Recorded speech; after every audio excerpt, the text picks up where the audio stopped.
वन्देऽहं श्रीगुरो श्रीयुतो पदकमलं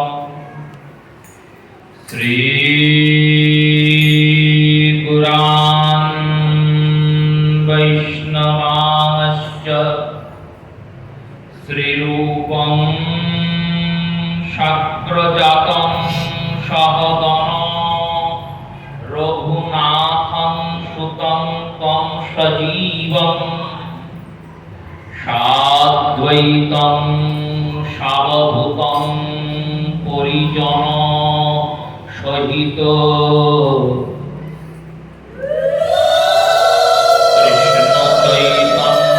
कृष्णचैतन्यदेवं श्रीराधा कृष्णपादं सहगनो ललिता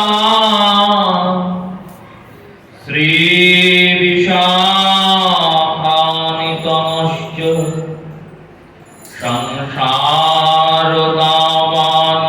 संसारदावानललिर्हलोकं त्राणाय कारुण्यघनाघनत्वं प्राप्तस्य कल्याणगुणपूर्णवस्य वन्दे गुरौ श्रीचरणारविन्दम् यस्य प्रसाद श्री भगवत प्रसाद यस्या प्रसादन्न गति कुतोऽपि ध्यायं स्तुवं तस्य यशस्त्रिसन्ध्यां वन्दे गुरौ श्रीचरणारविन्दम् गुरवे गौरचन्द्राय राधिकायै तदालिने कृष्णाय कृष्णभक्ताय तद्भक्ताय नमो नमः ब्रह्मा मूलं मध्यचार्यश्च मध्यमाम्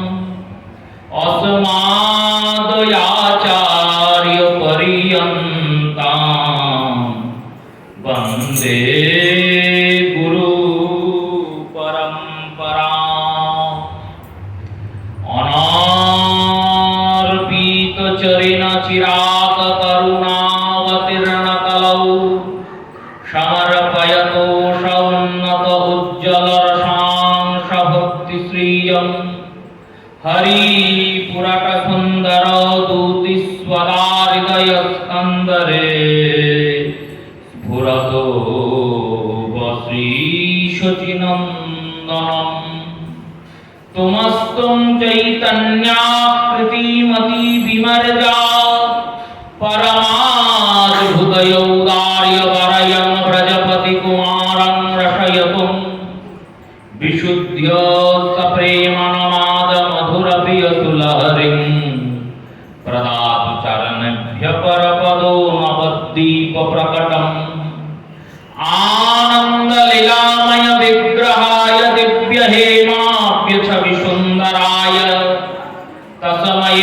महाप्रेमरसप्रदायते चैतन्यचन्द्राय नमो नमस्ते नमस्ते त्रिकालसत्याय जगन्नाथ सुताय च सभृत्याय सपुत्राय सकलोत्रयते नमो नमः ॐ गरहाभिराभिरामं मृगमदतिलकं कुन्दलाकन्त्रगण्डं कञ्जांशं कुम्भकण्ठं स्मितशुभगमुखं साधरेण्यस्तवेन श्यामं शङ्कं त्रिभङ्गं रविकरो वसनभूषितं वैजयन्त्या वन्दे वृन्दावनयुवतिश्च शतावृत नमो ब्रह्मगोपालवेशं नमो नलिननेत्राय वेणुवाद्यविनोदिने श्रीराधाय धरसुधा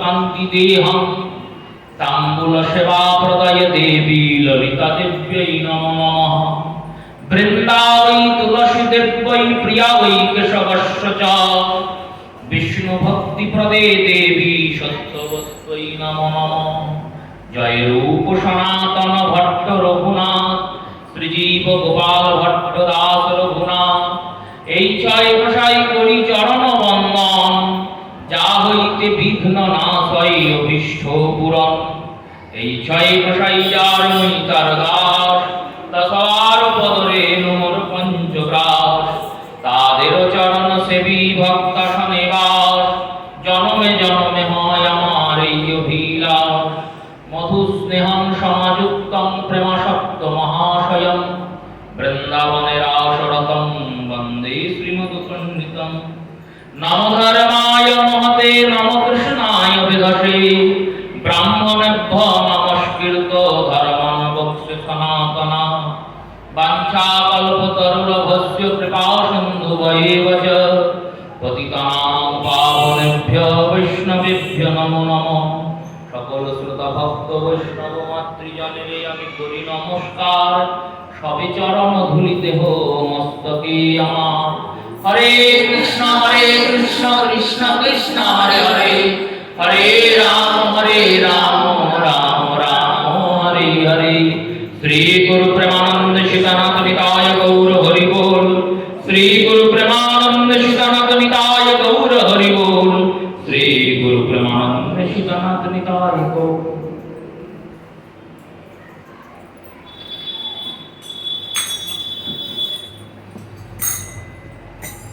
উজ্জ্বল বরণ গৌর বর দেহা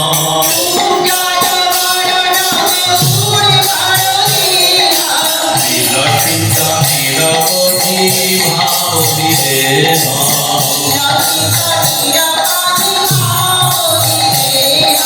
ত্রিভুবন পাবন বিপয়লেশম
জীবনের যতগুলি সুখকর ঘটনা তিনি দেখলেন বললেন সচিমাতাকে,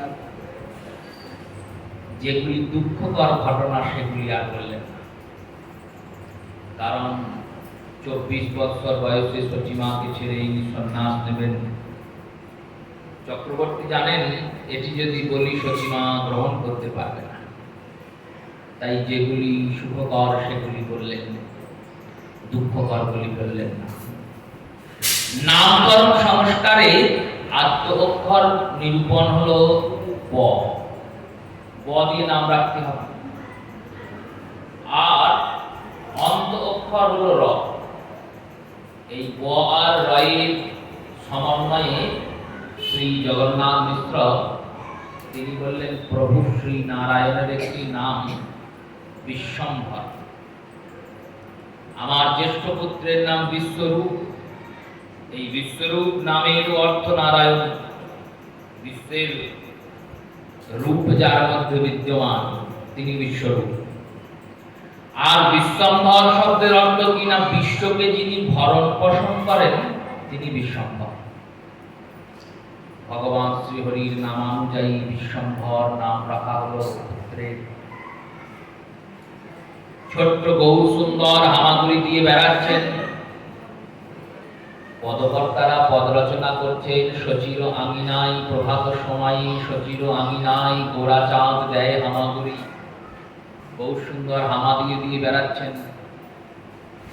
একদিন সচিমাতা দেখছেন মহাপ্রভু খেলা করছেন, আর একটি সাপ এসে মহাপ্রভুর সঙ্গে খেলা করেছে।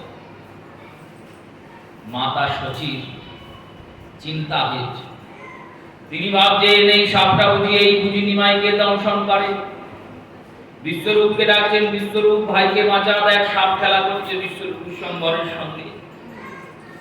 আর গৌর সুন্দর তো সাপটাকে নিয়ে কখনো গলায় করছেন, কখনো মাথায় করছেন, কখনো বা সাপটাকে পেঁচিয়ে তার উপরে বসে পড়ছেন।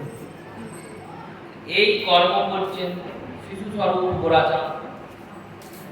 বিশ্বরূপ গিয়ে লাঠি নিয়ে তেড়ে গিয়েছেন, সাপ ফস ফস করে বিশ্বরূপকে তাড়া করছে। সবাইকে দেখেছেন, পাড়া প্রতিবেশীকে, ও আমার ছেলেটাকে বাঁচাও, আমার ছেলেটাকে সাপে কাটবে। ছুটতে ছুটতে অদ্বৈত আচার্য এসেছেন, এসে দেখছেন সর্প এসে মহাপ্রভুর সঙ্গে খেলা করছে। আচার্য পর বললেন, তোমার গৌরকে কোনোদিনই সাপে কাটবে না। কেন? সাপ ওর সঙ্গী। উনি যে শয্যায় শয়ন করেন সেই শয্যাটাই সর্পের, যে বিছানাটাই সন্না সেই বিছানাটাই তো সাপের বিছানা। অনন্ত নাগকে শয্যা করে ভগবান শ্রীহরি স্বরূপে তিনি শয়ন করেন, তাই সর্প ওনাকে কখনোই দর্শন করবে না। চিন্তা করো না, প্রভুর ভক্ত এসেছে আবার চলে গেল। কিছুক্ষণ পর সর্প চলে গেল। এইবার গৌর সুন্দরীর 6 মাস বয়স হয়েছে, মুখান্ন প্রাশন হবে। মুখান্ন প্রাশনের জন্য সতীমাতা চন্দ্রশেখর আচার্যকে বলেছেন নৃসিংহপুর থেকে নৃসিংহদেবের পরমান্ন নিয়ে আসতে। শ্রী নবদ্বীপ ধাম, ঠিক নবদ্বীপ ধামের ওপারে ওই যে গৌরাঙ্গ সেতু, সেই গৌরাঙ্গ সেতু পার করলেই একটি গ্রাম আছে, গ্রামটির নাম নৃসিংহপুর, এখনো আছে। নবদ্বীপের 9টি দ্বীপ পরিক্রমার মধ্যে এটি একটি দ্বীপ। এই নৃসিংহপুর থেকেই রুদ্রদ্বীপ যাওয়া যায়, যেখানে হরিহর মূর্তি স্থাপিত। নৃসিংহপুরের এই নৃসিংহদেব অতি জাগ্রত। ইনি গো ভুবনের দ্বারা প্রকটিত হয়েছিলেন। এক গয়লার এক গাভী ছিল, তিনি প্রতিদিন দুধ দিয়ে চলে আসতেন। গয়লা ভাবছে কোথায় গিয়ে দুধ দেয়, খুঁজতে খুঁজতে দেখছে একটা ঢিবির ওপরে গিয়ে গাভীর স্তন থেকে আপনা আপনি দুধ পতিত। সমস্ত গ্রামবাসীরা মিলে যখন ওই ঢিবিটাকে খনন করতে শুরু করেছেন, তখন ওই ঢিবির ভিতর থেকে সিংহের গর্জন শোনা যাচ্ছে। ভগবান বলছেন, শোনো, আমি এইভাবে তো উঠবো না, আমাকে এইভাবে তোমরা তুলতে পারবে না, তাহলে আমার উপরে এনে দুগ্ধকে প্রেরণ করো, দুধ ঢালো। যতক্ষণ তোমরা দুধ ঢালবে ততক্ষণ আমার শ্রীবিগ্রহ প্রকট হবে। তোমাদের দুধ যদি শেষ হয়ে যায় তাহলে কিন্তু আর বিগ্রহ প্রকট হবে। গ্রামে আগুনের মতো খবর ছড়িয়ে গেল। যত গয়লারা ছিলেন সবাই নিয়ে গিয়ে নৃসিংহদেবের উপর দুধ ঢালতে লাগলেন। আর দুধ ঢালতে ঢালতে নৃসিংহদেবের কোমরের পরে বস্ত্র, বস্ত্রের পরে চরণ, এই চরণের আগে অবধি, গোড়ালির অবধি যখন পৌঁছিয়েছেন তখন দুধ শেষ হয়ে গেছে। সন্ধ্যা হয়ে গেছে, আর কোথাও দুধ নাই। তাই এখনো নৃসিংহদেবের যে চরণ দুটি, সেটি মাটির ভিতরে আছে, চরণ দুটির দর্শন হয়। বাকি সম্পূর্ণ বিগ্রহ উত্থিত হয়েছেন, কিন্তু ওই চরণ দুটো মাটির তলায়। এই নৃসিংহদেবের ভোগ হয় শুধু পরমান্ন, অন্য কোনো ভোগ হয় না, শুধু পায়ের ভোগ হয়। এই পরমান্ন ভোগ মহাপ্রভুর অন্নপ্রাশনে। চন্দ্রশেখর আচার্য মহাপ্রভুর অন্নপ্রাশনে এই নৃসিংহদেবের ভোগ নিয়ে এসেছে, পরমান্ন ভোগ মহাপ্রভুর মুখে দেওয়া হয়েছে। প্রভু অতি আনন্দ সহকারে সেই পরমান্ন প্রথম অন্ন পাচ্ছেন। ছোট্ট গৌরসুন্দর একবারে পরমান্নকে চেটে পুটে খেয়েছেন। আর অন্নপ্রাশনের একটি লোকাচার সংস্কার হয়। চৈতন্য ভাগবতে এই লোকাচার সংস্কারের উল্লেখ শ্রী দাস ঠাকুর করালেন। লোকাচার সংস্কার কি বললেন? এই অন্নপ্রাশনের সময় আশীর্বাদের পরে সন্তানদের সামনে কিছু কিছু বস্তু রাখা থাকে,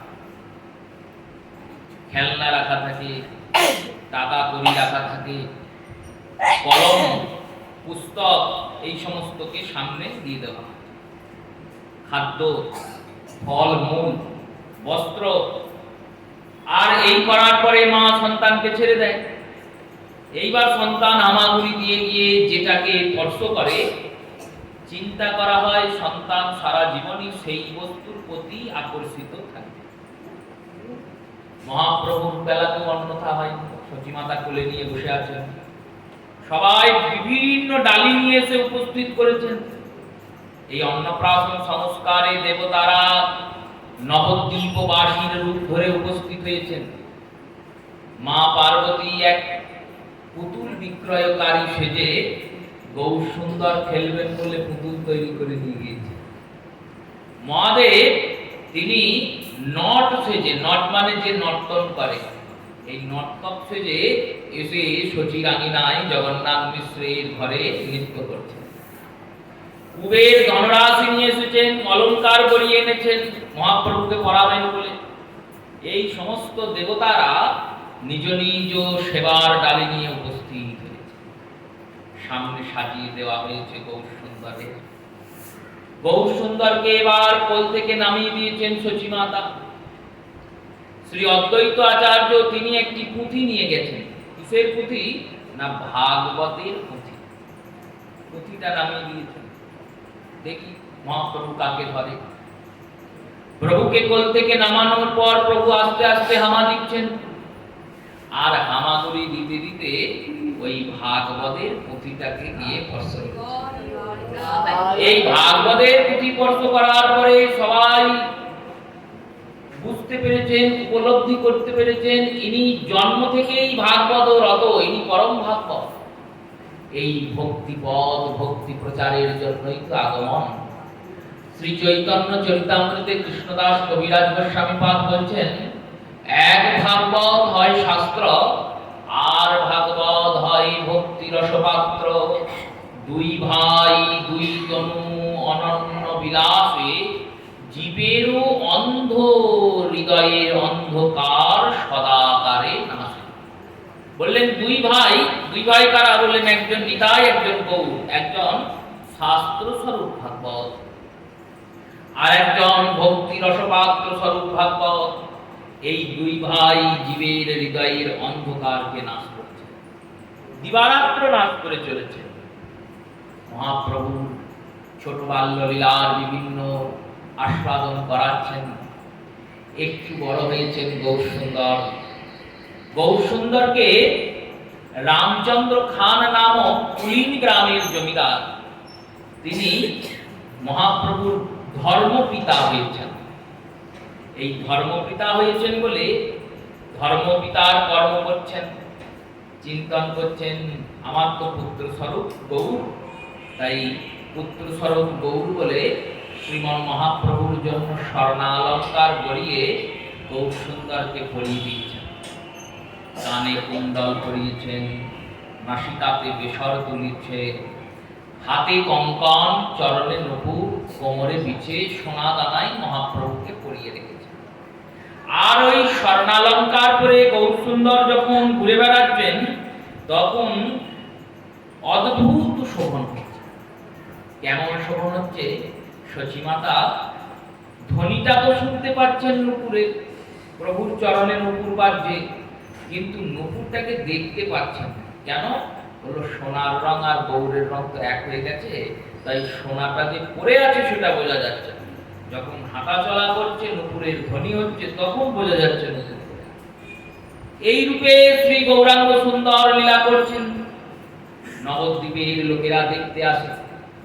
দুটো চোর খবর পেয়েছে এইরকম জগন্নাথের একটা ছেলে আছে, ছোট ছেলে, তার গোটা গা ভর্তি গয়না।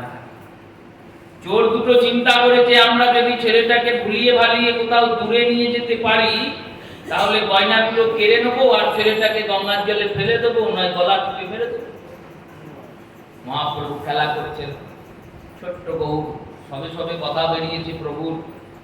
এই গৌর সুন্দরের বাড়িতে জগন্নাথের আলয়ে দুই চোর এসেছে। ওত পেতে বসে আছে, যেন কেউ না থাকে। নিশ্চুপতায় যখন কেউ থাকবে না তখন গৌরকে নিয়ে যাবে। দেখেছেন যখন কেউ কাছে নেই, মহাপ্রভু নিজ মনেই খেলছেন। দুটো চোর এসেছে আর এসে গৌরকে বলছে, তোমার নাম কি বাবা? সে বলছে, আমার নাম নিমাই। আমাদের সঙ্গে যাবে? কোথায় যাবে? আমরা তোমাকে ঘুরিয়ে নিয়ে আসবো। আমাকে ঘোরাতে নিয়ে যাবে? বলে হ্যাঁ নিয়ে যাবে, চলো। আমাকে কেউ ঘোরাতে নিয়ে যায় না, জানো তো। মা বলে যা করার বাড়ির মধ্যেই করো, বাড়ি থেকে বেরোতে যায় না। বাবা তো নিয়েই যায় না, আর দাদা পড়তে যায়। আমি দাদাকে বলি তোমার সঙ্গে আমিও পড়তে যাব, দাদাও নিয়ে যায় না। এই মহাপ্রভুকে তারা কোলে করেছেন, আর কোলে করে একজনা ঘাড়ে বসিয়েছে। ঘাড়ে বসিয়ে ভাবছেন এইবার একে নিয়ে যাবো ভুলিয়ে ভালি, ঠিক গয়না কটা খুলে প্রভুকে ঘাড়ে বসিয়ে এইবার যাচ্ছেন, হাঁটছেন। মহাপ্রভুর কৃপা পেয়েছে তো, তাই মহাপ্রভুর প্রেম পরশে চোরের হৃদয়টা ধীরে ধীরে পরিবর্তন হয়ে যাচ্ছে। চোর ভাবছে আমরা এত কঠোর, আমাদের হৃদয়ে একটুও কি দয়া মায়া নাই? এত সুন্দর শিশুকে এইরকম করে উৎপীড়ন করব? কত কষ্ট করেছি, কত জীবনে পাপ করেছি, কত অত্যাচার করেছি, কত লোককে মারধর করেছি, আর এখনো করে যাব। এই পাপ করে লাভ কি হবে?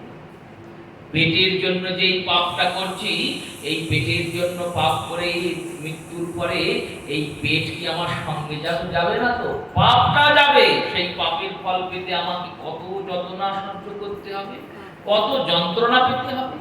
আর করবো না এসব। মহাপ্রভুকে নিয়ে যাচ্ছেন যে চোর, সে মনে মনে এটা ভাবছে। আর অন্যজন, সে তো এখনো গৌর স্পর্শ পায়নি, গৌর কৃপা পায়নি। সে বলছে, কি হলো রে, গয়নাগুলো খুলবি না নাকি? না, এই এত সুন্দর বালকে আর কষ্ট করবো না, যেমন নিয়ে এসেছি তেমন নিয়ে গিয়ে না, তুই যদি না পারিস তো আমাকে দে। দ্বিতীয় চোর মহাপ্রভুকে ধরেছেন, গৌর সুন্দরকে, নিমাই। এবার তিনি কাঁধে নিয়েছেন, আর তিনি কাঁধে নিয়ে যাচ্ছেন। তার মনেও যেই নিমাইয়ের স্পর্শ হয়েছে, অমনি মন পরিবর্তন হয়ে গেছে। মহাজনরা বলছেন, দেখো মনটা কি করে পরিবর্তন হচ্ছে জানো? হলো কি করে হচ্ছে না, গৌর সুন্দর তো এনাদের ঘাড়ে চেপেছেন, কাঁধে চেপেছেন। কাঁধে চেপেছেন যখন, এনাদের মস্তকের উপরে ওই চুলের মুঠিটাকে দুই হাতে ধরেছে। ছোট ছিল, কিছুটা এটা ধরতে হবে। আর যখন চুলের মুঠিটা ধরেছে, তখন গৌর পরপরশে এনাদের বুদ্ধিটাতে ভক্তির সঞ্চার। আর গৌর সুন্দরের ওই ছোট ছোট চরণ দুটো এনাদের হৃদয়ে এসে লাগছে। তো ওই যত প্রভুর চরণটা হৃদয়ে পরিচিত হচ্ছে, তত প্রেমময় শ্রী গৌর সুন্দরের চরণ থেকে প্রেমরজ এনাদের হৃদয়ে যত পড়ছে, এনাদের হৃদয়ের নিষ্ঠুরতা সব পালিয়ে যাচ্ছে, আস্তে আস্তে দয়া চলে আসছে। এই পার্থক্য অন্যান্য অবতারের সঙ্গে গৌর অবতারে। কৃষ্ণ অবতারে ভগবান কৃষ্ণচন্দ্র লীলা করার জন্য দণ্ড দান করেন, কখনো শাসন করেন। মহাপ্রভু কিন্তু শাসন করছেন না, প্রভুর স্পর্শেই এইরকম আচরণ। এই এত প্রেম কেন? বললেন মূর্তিটাই যে প্রেম দিয়ে করা। বিশ্বভানু রাজনন্দিনী রাধারানী, তিনি কি কাউকে কোনোদিন শাসন করেছেন, দণ্ড দিয়েছেন? কোনোদিন শাসন করেননি, কোনোদিন দণ্ড দেননি। কেন? কোনো দণ্ড দেওয়ার প্রয়োজন নাই। যদিও বা দণ্ড দান করেন, সেই দণ্ডের মধ্যেও করুণা লুকিয়ে থাকে। কলঙ্কিনী, কৃষ্ণ কলঙ্কিনী শ্রীমতী বসেছেন। ললিতা বলছে সবাই তোকে গঞ্জনা দেয়, সবাই তোকে বদনাম করে, সবাই বলে কৃষ্ণ কলঙ্কিনী। রাধারানী বললেন হ্যাঁ রে সখী, তাই, কথাটা সত্যই।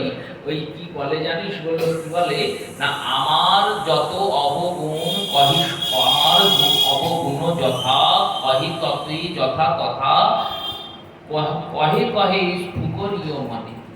কেউ এই গুণগুলোকে কেমন করে কয় জানিস, বলল কেউ কহে ধীর স্বরে, কেউ কহে উচ্চ স্বরে, কেউ ধীরে ধীরে বলে, কেউ উচ্চ স্বরে বলে। গুরু কহে শিষ্যের কানে কানে, গুরুদেব শিষ্যের কানে কানে কি বলে, আমার আর গোবিন্দের কথা। তাই আমি বিচার করে চিন্তা করলাম, আমি আজকে সবাইকে অভিশাপ দেব। কি অভিশাপ দেবো? দণ্ড দিচ্ছেন তো, অভিশাপ মানে দণ্ড। কি অভিশাপ দেবো না, আমার কথা গাইবে যারা, আমার মতো হবে তারা, কাঁদিতে কাঁদিতে জীবনও যাবে। দেখো, আমার কথা বলবে যারা, আমার কথা শুনবে যারা, তারা আমার মতোই হবে।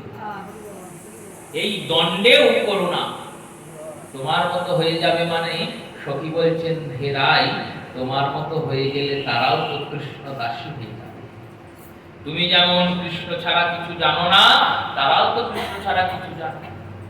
সেই রাধাময় প্রেমময় মূর্তি দিয়ে গড়া আমার গৌরতনু, সেই গৌরাঙ্গ সুন্দরীর পরশে চোররা চুরি ভুলে গেল। যেদিকেই যায়, যত রাস্তায় ঘোরে না কেন, সব রাস্তায় গিয়ে সেই মিশ্রের বাড়ির সামনে সারাদিন ঘুরছে, সকাল থেকে দুপুর, কোনো দিকেই আর ফিরে আসতে পারছে না। যেদিক দিয়েই যাচ্ছে, উত্তর দিকে গেলেও সেই রাস্তা গিয়ে জগন্নাথ মিশ্রের বাড়ি, দক্ষিণ দিকে গেলেও সে রাস্তা গিয়ে জগন্নাথ মিশ্রের বাড়ি। এই রূপে যখন চোররা দেখলেন এনাকে আর নিয়ে যাওয়া যাবে না, তখন মহাপ্রভুকে নামিয়ে দিলেন। নামিয়ে দেওয়ার পর মহাপ্রভুর চরণ ধরে বলছেন, আমরা বহু অপরাধ করেছি, কি করে এই অপরাধ খণ্ডন হবে? গৌর সুন্দর বললেন, দেখো, তুমি যতই অপরাধ করো না কেন, একবার কৃষ্ণ বললেই তোমাদের সব অপরাধ। তোমরা এক কাজ করো, তোমাদের এই পাপ অপরাধ তাপ সন্তাপ, এই পাপ তাপ সন্তাপ তো কেউ নেয় না। রত্নাকর এত বড় পাপী ছিল, সেই পাপীকে দেবর্ষী নারদ আর ব্রহ্মা বললেন, তুমি যে এত পাপ করছো, কেন করছো? রত্নাকর বললেন, আমি আমার পরিবারকে পোষণ করার জন্য করছি। যে পরিবারকে পোষণ করার জন্য করছো, সেই পরিবার কি তোমার পাপ নেবে? নিশ্চয়ই নেবে। পাপ থেকে উপার্জিত অর্থ যখন গ্রহণ করে, তখন পাপটাও গ্রহণ করবে। যাও তো, গিয়ে জিজ্ঞাসা করে এসো।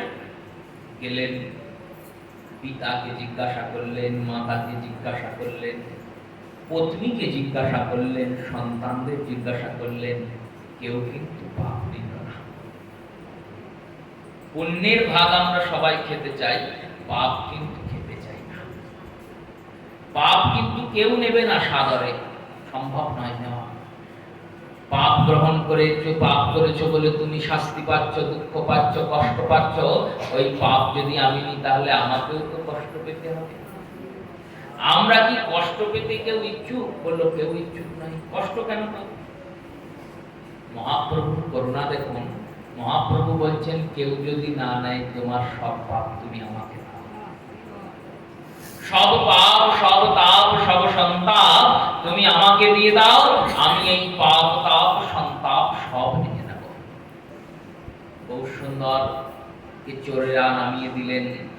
মহাপ্রভুকে বললেন, আমরা চুরি করব না, আমরা প্রতিদিন একবার করে তোমাকে নিয়ে ঘুরিয়ে আনবো, আর তোমাকে একবার করে এসে দেখে যাব। প্রভু বললেন, শুধু দেখলে হবে না, আমাকে দেখতে গেলে পয়সা দিয়ে দেখতে। চোররা ভাবছেন আমরা তো এসেছিলাম চুরি করতে, নিতে, এখানে তো নেওয়া তো গেলই, উল্টে দিতে হবে, পয়সা দিয়ে দেখতে হবে। মানে বললেন, মানে আমাকে দেখতে গেলে কর দিতে হবে, উপহার দিতে হবে, এমনি এমনি দেখতে এলে হয়? কি উপহার দেবো? বললেন, যখন তোমরা আসবে না, যতক্ষণ আমাকে দেখবে, দেখার পর চলে যাবে, আবার পরের দিন আসবে, এই ততক্ষণ অবধি শুধু কৃষ্ণ নাম জপ করবে। আমরা খাবো কি? বলো কৃষ্ণের নাম জপ করি। দেখো না, কৃষ্ণ তোমার খাবার পৌঁছে দেবে। দেখো কৃষ্ণের নামের মহিমা দেখো। কৃষ্ণ নাম জপ করবে, দেখবে কৃষ্ণ তোমার খাবার পৌঁছে দেবে। চোরেরা চুরি ছাড়লেন, বহু সুন্দর কিশোর অবস্থার লীলাতে পৌঁছিয়েছেন। প্রভুর 5 বছর বয়স হয়েছে। সরস্বতী পুজো শ্রীপঞ্চমীর দিন শ্রী জগন্নাথ মিশ্র প্রভুকে বিদ্যা অধ্যয়নের জন্য বিদ্যারম্ভ সংস্কার করিয়েছেন। বিদ্যারম্ভ হয়েছে। এইবার প্রভু ছোটবেলায় 5 বছরের বালক ঘুরে ঘুরে বেড়াচ্ছেন। আর এই ঘুরে ঘুরে যখন বেড়াচ্ছেন, তখন দেখছেন বিশ্বরূপ দাদা একদিন আসতে দেরি করছে। বিশ্বরূপ দাদাকে আজকে অদ্বৈত প্রভু ইচ্ছা করে ছাড়ছেন। কেন? বললে অদ্বৈত প্রভু জানেন যে বিশ্বরূপ যদি দেরি করে যায়, তাহলে বিশ্বরূপকে নিশ্চয়ই ডাকতে কেউ না কেউ আসবে। যদি আমার গৌর আসে, কারণ বাড়িতে তো 3 জন ব্যক্তি, এক হচ্ছে জগন্নাথ মিশ্র, 2 হচ্ছে ঈশান নাগর, আর 3 আমার মহাপ্রভু। সচিমাতা তো বাড়ির মহিলা, তিনি তো বাড়িতে যা গৃহকর্ম আছে বের হবেন না। জগন্নাথ মিশ্র তো টোলে পড়াতে ব্যস্ত। ঈশান নাগর বাড়ির দেখভাল করছেন। বাপ রইল কে? বললেন বাপ রইল গৌর। গৌরের খেলার সঙ্গীকে যদি আমি কেড়ে নিই, তাহলে গৌর আসবে। গৌরাঙ্গ দর্শনের জন্য তিনি এই কর্ম করছেন, এই চাতুরতা করছেন। মহাদেব তো, মহাদেব সবসময় চতুরস্য বৈষ্ণব। এত চতুর, আমরা চিন্তা করি মহাদেব খুব ভোলানাথ, আশুতোষ, অল্পে সন্তুষ্ট, একবারে ডাকলেই সন্তুষ্ট হয়ে যান, ডাকলেই বরদান দিয়ে দেন। খুব বোকাশোকা। বোকাশোকা ভাবি ভোলানাথ মানে বোকা। বোকা বলেই তো তাড়াতাড়ি চলে আসেন, কিন্তু এই বোকা নন, তিনি পরম চতুর। তন্ত্রে মহাদেবকে দেবী জিজ্ঞাসা করলেন, চতুর বলা হয় যেই জন কৃষ্ণ ভজে সে বড় চতুর। চতুর কাকে বলে? এই তন্ত্রের এই মন্ত্রটি, প্রান্তশনী তন্ত্রের এই মন্ত্রটি শ্রী ভক্তি তত্ত্ব সার গ্রন্থে, ভক্তি রসামৃত গ্রন্থের পূর্ব লহরীতে শ্রীরূপ গোস্বামী পাদ সংকলন করলেন। মহাদেব নিজ মুখে বলছেন পার্বতী দেবীকে চতুর্কে। চতুর্কে বললেন যিনি ইহ জগতে আছেন, কিন্তু ইহ জগৎকে ফাঁকি দিয়ে কৃষ্ণ ভজনা করে যাচ্ছেন, তিনি চতুর। এই জগতে আছেন, কিন্তু এই জগতে থেকেও মনটা গোবিন্দকে দিয়ে ফেলেছেন, তিনি চতুর। মহাদেব চতুর কেন? বলল মহাদেব চতুর এই কারণেই, তিনি যখন কোনো অসুর দেব, অসুর আদি, দৈত্য আদি মহাদেবের ভজনা করেন, অর্চনা করেন, পূজন করেন, তখন দেখেন এ তো এমনি ভজনা করছে না, এ কোনো স্বার্থে ভজছে। স্বার্থ ফুরিয়ে গেলে আর ভজবে না। আর স্বার্থ যতক্ষণ না ফুরাবে, ততক্ষণ আমাকেই ডেকে যাবে। তাই যত তাড়াতাড়ি যাই, দিয়ে যা চাইবে দিয়ে দেবো। কি আর চাইবে? হয় অমরত্ব চাইবে, নয় বল চাইবে, নয় ধন চাইবে, নয় সুখ সম্পদ চাইবে, নয় পত্নী চাইবে। এই তো চাইবে। যাই চাক না কেন, আমার কৃষ্ণকে তো চাইবে না। কৃষ্ণকে রক্ষা করার জন্য তিনি যান, তাড়াতাড়ি দিয়ে যান। এই কারণে চতুর। এই মহাদেব স্বয়ং শঙ্করাচার্য রূপে অবতীর্ণ হলেন। শ্রীমন মহাপ্রভু এই চতুরতার ব্যাখ্যা দিয়েছেন চরিতামৃতে সার্বভৌম ভট্টাচার্যের কাছে। সার্বভৌমকে বললেন শুনুন, শঙ্করাচার্য কে? না শঙ্কর শঙ্করাচার্য কেশব বাদি নারায়ণম তথা। স্বয়ং ভগবান কৃষ্ণচন্দ্র তিনি সুখদেব, আর এই শঙ্কর মহাদেব এই শঙ্করাচার্য। ইনি কি করলেন? ইনি জগতে এসে মায়াবাদ দিয়ে কৃষ্ণকে ঢেকে দিলেন, যাতে সবাই ওই ব্রহ্মবাদেই করে থাকে, নিরাকার ব্রহ্মকেই অর্চনা করে, কেউ যেন কৃষ্ণকে ভজনা না করে। কেন? দামি জিনিসকে লুকিয়ে রাখতে হবে, মহাদেব এসে লুকিয়ে দিয়ে। তাই চতুরতা করছেন, অদ্বৈত প্রভু বিশ্বরূপকে আটকে রেখে দিচ্ছেন। এবার গৌর সুন্দর এসেছেন, ছোট গৌর, সবে পত্র বর্ণ পরিচয় হয়েছে। এখনো উনি ওই অ লেখা শিখছেন, বিদ্যারম্ভ হয়েছে সবে। সেই গৌর সুন্দর আশা মাত্র অদ্বৈত প্রভুকে, এই অদ্বৈত প্রভু গীতা পড়াচ্ছিলেন। শ্রীমৎ চৈতন্য ভাগবতে উল্লেখ, গীতা পড়াচ্ছিলেন। আর গীতা যখন পড়াচ্ছেন, সেই গীতা পড়াতে পড়াতে গীতাতে একটি শ্লোক আছে, অনন্য বিলাস শূন্যম। এই অনন্য বিলাসে যে আমার চিন্তা করে তার যাগক্ষেম আমি বহন করি, তার যাগক্ষেম আমি বহন করি। এই কথাটার প্রতিপাদনে শ্রী অদ্বৈতাচার্য শঙ্কর ভাষ্য পড়াচ্ছিলেন। আর শঙ্কর ভাষ্য অনুযায়ী তিনি প্রতিপাদন করছিলেন যে দেখো, ভগবান তোমার যাগক্ষেম বহন করবে তখনই করবে যখন তুমি কর্ম করবে, অকর্মণ্য হলে কিন্তু করবে না। যাগক্ষেম বহন করে মানে কি আর ভগবান তোমার মাথায় করে এসে তোমার ঘরে দিয়ে যাবে?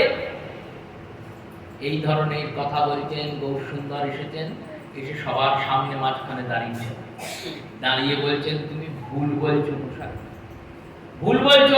ভুল বলছি, হ্যাঁ ভুল বলছো। ভগবান ভক্তের জন্য মাথায় করে এই যাগক্ষেম নিয়ে আসেন। ঈশ্বরের জন্য যদি তুমি শরণাগত হও, দেখো ভক্তির থেকে বড় কেউ নয়। অদ্বৈতাচার্য বললেন, নিমাই বলো তো, জ্ঞান বড় না ভক্তি বড়? ছোট ছেলের জ্ঞান, আর জ্ঞানই বা কি বোঝে আর ভক্তি বা কি বোঝে? মহাপ্রভুকে বলছেন, বলো নিমাই, জ্ঞান বড় না ভক্তি বড়? সব বড় বড় ছাত্ররা বসে আছে, বিশ্বরূপের মতো পণ্ডিত ব্যক্তি তিনি বসে আছেন। নিমাই বলছেন, অদ্বৈত তুমি তো আমায় নড়িয়ে নড়িয়ে নিয়ে এলে, আমাকে ডেকে ডেকে আমার সিংহাসন নড়িয়ে দিয়েছিলে, তাই তুমি আমায় নিয়ে এসেছো, দিয়ে তুমি আমায় পরীক্ষা করছো। শুনে রাখো, জগতে ভগবানকে পাওয়ার এক এবং অদ্বিতীয় রাস্তা হলো ভক্তি। সবসময় ভক্তি বড়, জ্ঞানের থেকে ভক্তি সবসময় বড়। জ্ঞান না থাকলেও সে ভগবানকে পেতে পারবে, কিন্তু ভক্তি বিহীনে ভগবত প্রাপ্তি হবে না।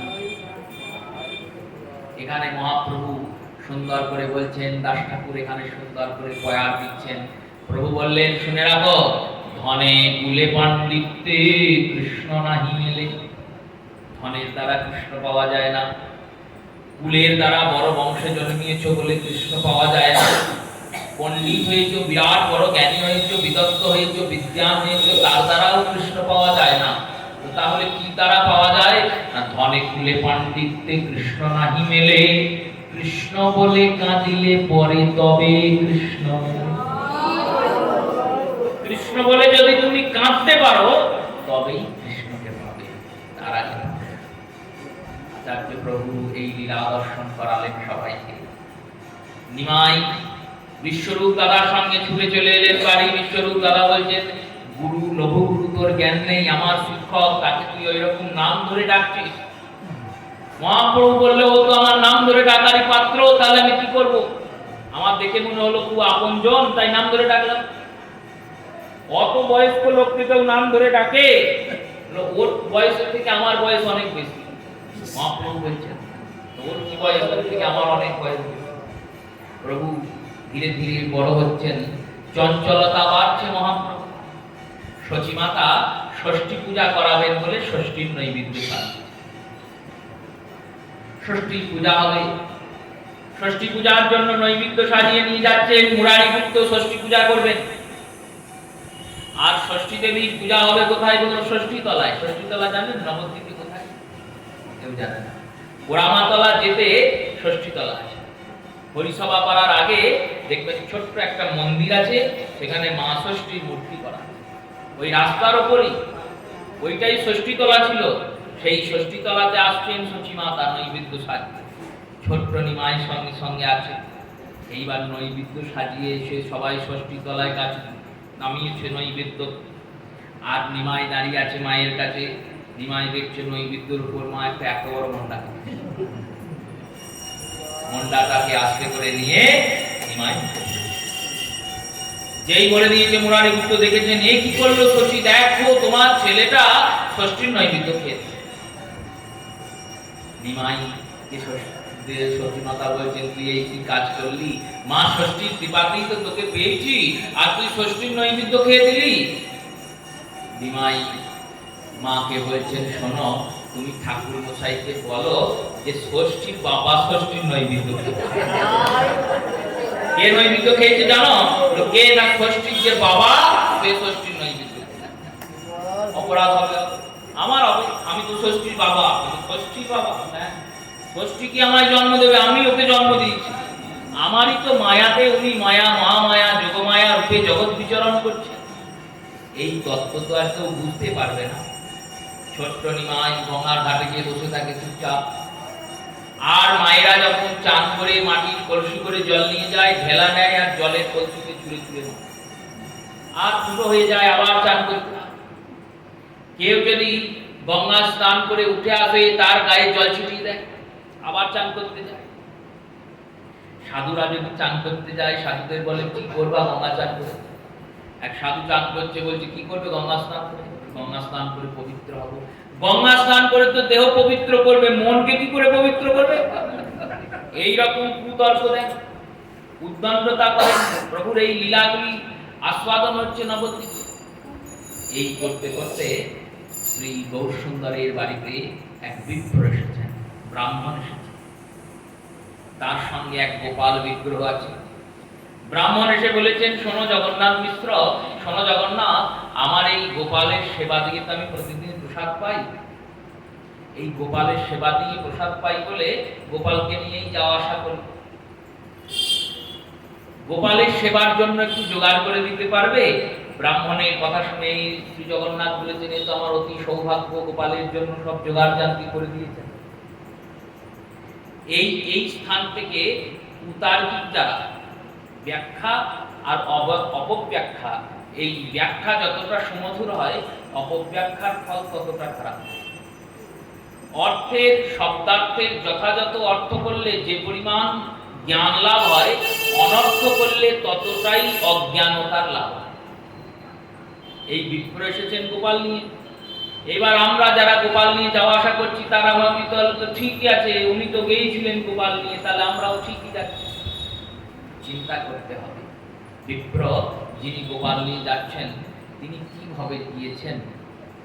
নিতাই চাঁদের শ্রী গলদেশে একটি শিলা থাকত, শালগ্রাম শিলা। নিতাই চাঁদের মস্তকে ত্রিপুরা সুন্দরী যন্ত্র থাকত।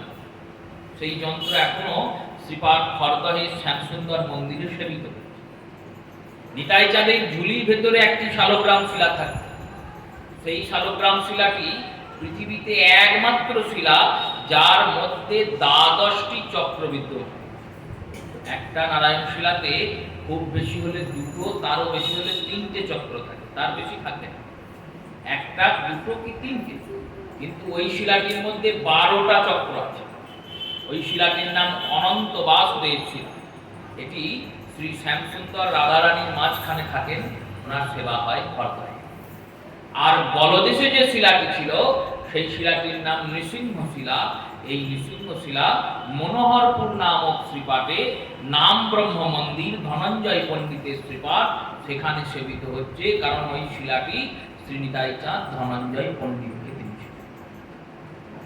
এনারা তো যাওয়া আসা করতেন, বললেন করতেন, আমরাও করি, তাহলে ক্ষতি কি আছে? ওনারা গলায় নিয়ে যেতেন, আমরা তো কত সুন্দর করে ঝুড়িতে নিয়ে যাই, দামি দামি ঝুড়ি কিনি, সেই ঝুড়িতে বসিয়ে ঝুড়ির ভিতর ঢুকিয়ে কত সুন্দর করে নিয়ে যায়। দেখো, এনারা যখন যেতেন পায়ে হেঁটে যেতেন, আর নগ্ন চরণে যেতেন, খালি পায়ে। প্রথম যখন এনাদের শৌচাদি বেগ পেত, তখন এই বিগ্রহগুলিকে কোনো গাছের ডালে ঝুলিয়ে শৌচাদি কর্ম সমাধান করে স্নানাদি পূর্ণ করে স্বচ্ছ পবিত্র হয়ে আবার ওই বিগ্রহ ধারণ করতেন। এবং যেখানে পৌঁছাতেন, পৌঁছানোর পর বিগ্রহের আবার পঞ্চামৃত পঞ্চগব্য অভিষেক করতেন, তারপর সেবা শুরু করতেন। আমরা এখন কিসে যাই মা? আমরা ট্রেনে যাচ্ছি, বাসে যাচ্ছি, বিগ্রহ নিয়ে যাচ্ছি। ট্রেনে বাসে যাচ্ছি, বিগ্রহ নিয়ে যাচ্ছি, নিয়ে যাওয়াটা কি যথাযথ ঠিক? তো চিন্তন করে দেখুন, যে সিটটায় আপনি বসছেন সেই সিটটায় আপনার আগে কে বসেছিল আপনি কি করে জানবেন? আপনি যেখানে বসলেন তার পাশে কোনো অধর্মী বিধর্মী জবন এসে বসবে না, তার কি কোনো নিশ্চয়তা আছে? সেই সিটটার উপরে, ওই সিটের উপরে রেখে কোনো অখাদ্য কুখাদ্য খায়নি, তার কোনো নিশ্চয়তা আছে? নাই। সেই সময় কালোচিত ভাবে আচরণ হয়েছিল, এই সময় হবে না। এই সময় উচিত কি হলো? এই সময় উচিত বিগ্রহকে কোনো মন্দিরে দিয়ে যাও, সেবার ব্যবস্থা করে দিয়ে যাও, আর তারপরে তুমি যাও মনে মনে ওই বিগ্রহের সেবা। প্রতিদিন সকালে উঠে যেমন নিত্য সেবা করতে, যেখানেই থাকবে মনে মনে কিছুক্ষণ চিন্তা করবে, সেইভাবেই আমি সেবা করছি। বিগ্রহকে নিয়ে যাতায়াত এখন উচিত নয়, কারণ এখন নিষ্ঠাকে রক্ষা করা যাবে না। জপমালিকার নিষ্ঠা রক্ষা করা কঠিন হয়ে যায় এখন। জপমালাটা আপনি কোথাও রাখলেন, রেখে একটুখানি পাশ করতেই দেখবেন কেউ গিয়ে হাত দিতে, কেউ কোনো রকম ভাবে গিয়ে তাকে দূষিত করে দিচ্ছে। জপমালাকেই রক্ষা করা যাচ্ছে। শ্রী ব্রাহ্মণ মিত্র পৌঁছেছেন নিমাইয়ের বাড়িতে, জগন্নাথ মিশ্রকে বলেছেন, মিশ্রবর সব আয়োজন করেছেন। ব্রাহ্মণ নিজে রান্না করেন, রান্না করে গোপালকে খাওয়ান। জগন্নাথ মিশ্র তো ব্রাহ্মণ, ইনি তো শুদ্ধ আহারী, ভগবান এনার সন্তান হয়ে জন্মিয়েছেন, এনার বাড়িতে আহার করা যায় না? বলে যাই, কিন্তু চিন্তন করেন আমার সন্তান তো, আমি শুধু বসে বসে খাবো? আমার সন্তানের জন্য রসুই করব, যেটা ভোগ পাবো সেটাই আমি পাবো। যেদিন আমার ছেলে খাবে না আমি খাবো। এর নাম ভক্তি, এর নাম অনুরাগ, এর নাম রাগ। আর আমরা কি করছি? বললো আমরা খুব তারে গোপালকে সোনা গয়না পরাচ্ছি, রূপোর গয়না পরাচ্ছি, সাজাচ্ছি, গোজাচ্ছি, আর খাওয়ানোর বেলায় কি করছি? খাওয়ানোর বেলায় আপনাকে খুব তারে নিয়ে গেলাম, বসালাম, সাজালাম, গল্প করলাম, গল্পের পর গল্প, গল্পের পর গল্প চলছে 4 ঘন্টা, 5 ঘন্টা, 6 ঘন্টা। এক গ্লাস জলও জিজ্ঞাসা করলাম না, ভালো লাগবে আপনার? এই আত্ম উপলব্ধি করে সেবা করতে হয়। এই কারণে এই সেবার নাম আত্মবতমতি সেবা। আমাদের যখন গরম লাগছে, প্রভুরও গরম লাগছে, আমাদের যখন শীত লাগছে, প্রভুরও শীত লাগছে, সেবা এর নাম। তিনি নিজ হাতে রসুই করেছেন, রন্ধন করেছেন, ভোগ সাজিয়েছেন, ভোগ সাজিয়ে গোপালের সামনে দিয়েছেন, আর গোপালের সামনে দিয়ে ডাকছেন, ওহে প্রাণের গোপাল, আমি তো তোমার সেবার কিছুই জানি না, আমি তো আজীবন ব্রহ্মচর্য পালন করছি, আর দিন রাত তোমাকেই ডাকছি। আজ অব্দি তুমি কোনোদিন আমাকে দর্শন দিলে না, দর্শন দিলে না, যেটুকু জুটেছি সেটুকুই দিয়েছি, প্রভু কৃপা করে গ্রহণ করো। খুব তারে ডাকছেন, চোখ দিয়ে অনবরত অশ্রুপাত হচ্ছে, আর অশ্রুপাত যখন হচ্ছে, এই অশ্রু দর্শন করে মহাপ্রভু ছুটে চলে এসেছে। চোখ খুলে দেখছেন গোপালের সামনে গৌর বসে আছে, আর অন্যের গ্রাস নিয়ে গৌর খাচ্ছে। চিৎকার করেছেন, ও ঠাকুর মশাই, জগন্নাথ, তাড়াতাড়ি এসো, দেখে যাও তোমার ছেলে আমার গোপালের ভোগটাই এঁঠু করে দিল, আমার গোপালের সব খেয়ে দিল। গৌরকে সে বলছেন, নিমাই, তুমি এত উদ্দণ্ড কবে থেকে হলে? এত তোমার খিদে, তোমাকে মা খেতে দেয়নি? তুমি তো খেয়েছো? বললে হ্যাঁ মা তো খেতে দিয়েছে, আমি ভোরে পড়া পেট বলে আর খেয়েও। তাহলে এখানে এলে কেন? আর এইরকম করে লোভ হয়ে, এইরকম করে মহা ভগবানের ভোগ পাওয়ার আগে, ভোগ গ্রহণের আগে তুমি গ্রহণ করছো। ভোগ হয়ে যাওয়ার পরে তো তুমি প্রসাদ চাইলেই পেতে। মহাপ্রভু বললেন, আমার কোনো দোষ নাই বাবা, তোমার দোষ নাই, এত কিছু করেছ, দোষ নাই? বললেন না, আমার কোনো দোষ নাই। আমাকে যে খুব প্রাণ ভরে ডাকলো, ওই ব্রাহ্মণ যে আমায় খুব প্রাণ ভরে ডাকলো, বললো এসো খেয়ে নাও, আমি ওই জন্য চলে এলাম খেতে, আমার কি দোষ? ব্রাহ্মণ বলছে, আমি তোমায় ডাকলাম? হ্যাঁ, আমাকেই তো ডাকলে। বললে না গোপাল এসো খেয়ে নাও? বললে হ্যাঁ, সে তো ভগবানকে রেখেছে, আমাকে তো আমার মা গোপাল বলে। আর সবাই তো সবার ছেলেকে গোপাল বলে, তাই বলে সবাই এসে খেয়ে নেবে? জগন্নাথ মিশ্র, পুরন্দর মিশ্র শ্রী ব্রাহ্মণের কাছে বলছেন, প্রভু আমাকে আরেকটু সময় দিন, আমি সব জোগাড় করে দিচ্ছি। ছোট শিশু, অপরাধ নেবেন না, আর কথা দিচ্ছি ও আর আসবে না। টানতে টানতে নিয়ে এলেন নিমাইকে, নিমাইকে নিয়ে এসে সচিমায়ের কোলে বসিয়ে দিলেন, বললেন এখানে চুপ করে বসে থাকো, নড়বেন। বসলেন, আবার রন্ধন করলেন, ভোগ সাজালেন, গোপালের সামনে দিলেন, আবার ডাকতে থাকলেন, হে গোপাল, হে প্রাণেশ্বর, হে সরেশ্বর, ব্রহ্মাণ্ড অখল ব্রহ্মাণ্ড নায়ক, আমি জানি তোমার সেবার কিছু করতে পারি না, তোমার সেবা করব বলে এত কষ্ট করে ভোগ রন্ধন করে তোমার সেবায় দিলাম, আর ওই কোথাকার কে নিমাই সে সব খেয়ে দিল, সব খেয়ে দিল। তুমি কৃপা করে অপরাধ নিল না প্রভু, তোমার কষ্ট হচ্ছে জানি, তবুও আরেকবার তোমাকে ভোগ দিলাম, তুমি এটা গ্রহণ করো, কৃপা করে এসো। ডাকছেন, চোখ খুলে দেখছেন আবার বহু সুন্দর আবার চিৎকার করেছেন, দেখে যাও তোমার ছেলে এসে এইরকম কাজ করছে। এইবার শ্রী জগন্নাথ মিশ্র ছেলেকে নিয়ে গিয়েছেন, সচিমায়ের কোলে বসিয়েছেন, দরজার বাইরে বললেন বিশ্বরূপকে তুমি বসে থাকো, আর লাঠি হাতে করে জগন্নাথ মিশ্র বসলেন। বললেন যদি এবার যাও না, এবার কিন্তু প্রহার হবে, এবার মার হবে। উদ্দণ্ড তার একটা সীমা থাকে, তুমি উদ্দণ্ডের সীমা পরিসীমা ছাড়ি। মহাপ্রভু ব্রাহ্মণ যা করার একটুখানি অন্নাদি করে যেটুকু পেরেছেন, প্রায় সন্ধ্যাকাল আগত হয়ে গেছে, 3 বার ভোগ নষ্ট হয়েছে। খুব কাঁদছেন, ভাবছেন আমার প্রভুর চরণে খুব অপরাধ হয়েছে, সেই অপরাধের জন্যই বারবার এইরকম সেবাতে বিঘ্ন হচ্ছে, সেই বারবার বিঘ্ন হচ্ছে চিন্তন করে শ্রী গৌরসুন্দর শ্রী গোপালের চরণে বসে গোপালকে ভোগ পাওয়াচ্ছেন। গোপালকে বলছেন, এ গোপাল তুমি এসো, এসে গ্রহণ করো, আমি তো কত অপরাধের অপরাধী, আমার এই অপরাধ নিও না প্রভু, কৃপা করে গ্রহণ করো। আর এই বলে যেই চোখটা খুলেছেন, দেখছেন মহাপ্রভু বসে আছেন, আর প্রভু বসে বসে ভোগ পাচ্ছেন। চিৎকার করতে যাবেন, মহাপ্রভু চুপ, আঙুল দিয়ে ইশারা করছে, চুপ। ব্রাহ্মণ চুপ করেছে। মহাপ্রভু এইবার নিজ স্বরূপ দর্শন করাচ্ছেন। দেখছেন ওই গৌর সুন্দর শ্যাম সুন্দর হয়ে গেছেন, মা যশোদার নীলমণি স্বরূপ সেই শ্যাম সুন্দর তিনি প্রসাদ পাচ্ছেন। যে তুমি যদি আমায় এইরকম করে ডাকো, তাহলে আমি কি না এসে থাকতে পারি?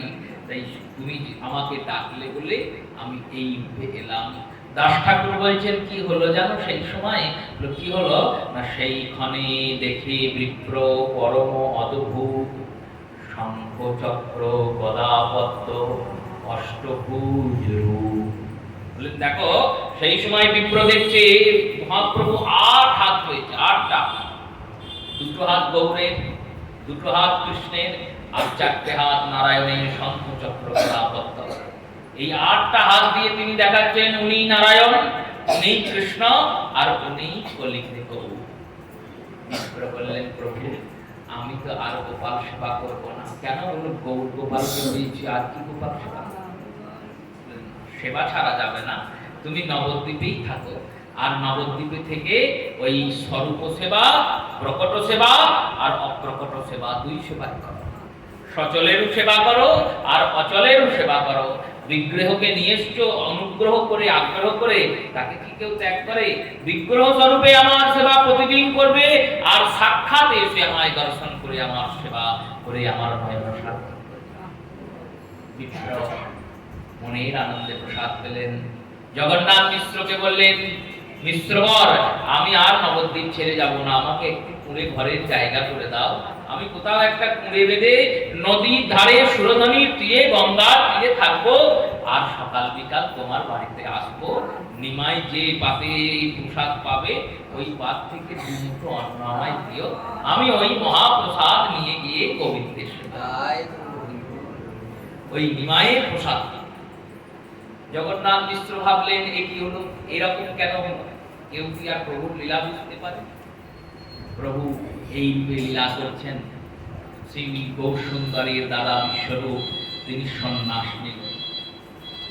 সন্ন্যাস নিলেন কেন? শ্রী অদ্বৈত আচার্যের কাছে ভক্তি গ্রন্থ আস্বাদনের দ্বারা তার হৃদয়ে তীব্র বৈরাগ্য উৎপন্ন। আর এই তীব্র বৈরাগ্য উৎপন্ন হওয়ার পর তিনি চিন্তা করলেন, এই সংসারে থাকলে তো আমার কৃষ্ণ পাওয়া হবে না, কৃষ্ণ ভজন হবে না, কৃষ্ণ সাধন হবে না। তাই কৃষ্ণকে পাওয়ার জন্য সন্ন্যাস গ্রহণ অতি আবশ্যক। তাই তিনি সন্ন্যাস গ্রহণ। সন্ন্যাস যখন নিলেন, সচিমাতা কাঁদছেন, জগন্নাথ মিশ্র কাঁদছেন, দিন রাত বিষণ্ণ বদনে বসে থাকেন। দিন রাত যখন বিষণ্ণ বদনে বসে থাকেন, তখন জগন্নাথ মিশ্রের কাছে প্রভু গেলেন। মহাপ্রভু ছোট্ট গৌর সুন্দর, তিনি ফের গিয়ে দাঁড়ালেন জগন্নাথ মিশ্রের সামনে। বাবাকে বলছেন, বাবা তুমি কাঁদছো কেন? বাবা বলছেন, কেন কাঁদছি? তোমার দাদা যে আমাদের ছেড়ে চলে গেল, এই ছেড়ে চলে গেল বলে কাঁদছি। দাদা কি মরে গেছে? বললো, না না, দাদা মরবে কেন? দাদা তো সন্ন্যাস নিয়েছে, সে তো আর আমাদের নাই। মহাপ্রভু বলছেন, শোনো বাবা, দিলেন কৃষ্ণ সে পুত্র, নিলেন কৃষ্ণ সে পুত্রকে তোমার ছিল, তুমি যে কাঁদছো, পুত্র তোমার যদি থাকতো তাহলে তো সবার পুত্র হতো, তুমি কি সঙ্গে করে নিয়ে এসেছিলে? বললো, না। কে দিল পুত্র? বললো, কৃষ্ণ দিল। দিলেন কৃষ্ণ যে পুত্র, নিলেন কৃষ্ণ সে, যে কৃষ্ণচন্দ্রের ইচ্ছা হইল সেই তো ইসে। দেখো বাবা, ওই যিনি পুত্র দিয়েছেন তিনি পুত্র নিয়েছেন, তুমি চিন্তা করো না, তোমার পুত্র তো কৃষ্ণকে পেতে গিয়েছে। পুত্র পুত্র বলে কেঁদে কি পুত্র ফিরবে? ফিরবে না তো। তাহলে কি করব গৌর? তুমি বলো নিমাই কি করব? বলো, কৃষ্ণ বলে কাঁদো, তুমি কৃষ্ণকে পাবে। কৃষ্ণ বলে কাঁদো, কাঁদতেই যদি হয় কৃষ্ণ বলে কাঁদো, দেখবে কৃষ্ণ বলে কাঁদলে কৃষ্ণকে পাবে। তত্ত্ব দান করলেন শ্রী গৌরাঙ্গ সুন্দর, নিজের পিতা মাতার ঘরে আনন্দের বন্যা বয়ে দিচ্ছেন। ধীরে ধীরে মহাপ্রভুর বয়স হয়েছে 11 বছর। 11 বছর যখন গৌর সুন্দরের বয়স হয়েছে, তখন চিন্তা করেছেন মিশ্রপ্রভুর যে ছেলের পৈতে দেওয়া দরকার। 9 বছর বয়স হয়েছে, 9 বছর বয়সে চিন্তা করেছেন পৈতে দেওয়া দরকার, উপনয়ন সংস্কার প্রয়োজন। উপনয়নের জন্য জোগাড় জান্তি করেছেন। ভিক্ষাপিতা তো আগে থেকেই নির্ধারণ হয়ে আছে, তিনি সব জোগাড় করেছেন। শ্রী অদ্বৈত আচার্য এসেছেন, উপনয়নের দর্শন করছেন। শ্রীবাস পণ্ডিত আগমন করেছেন মহাপ্রভুর এই লীলা, দিব্য লীলা, উপনয়ন লীলা। আর উপনয়নে যখন গৌরাঙ্গ সুন্দরকে সুন্দর গেরুয়া বস্ত্র, গৌর্য বর্ণের গৌরিক বসন করানো হয়েছে, তখন দেখে মনে হচ্ছে স্বয়ং বামনদেব উপনয়নের সংস্কারে সংস্কৃত। বামনদেবের যেমন শোভা ছিল, গৌরাঙ্গ সুন্দরের উপনয়নেরও তেমন শোভা। শ্রী জগন্নাথ মিশ্র প্রভুর সাবিত্রীকরণ মন্ত্র গৌরাঙ্গ সুন্দরের কর্ণে দিয়েছেন।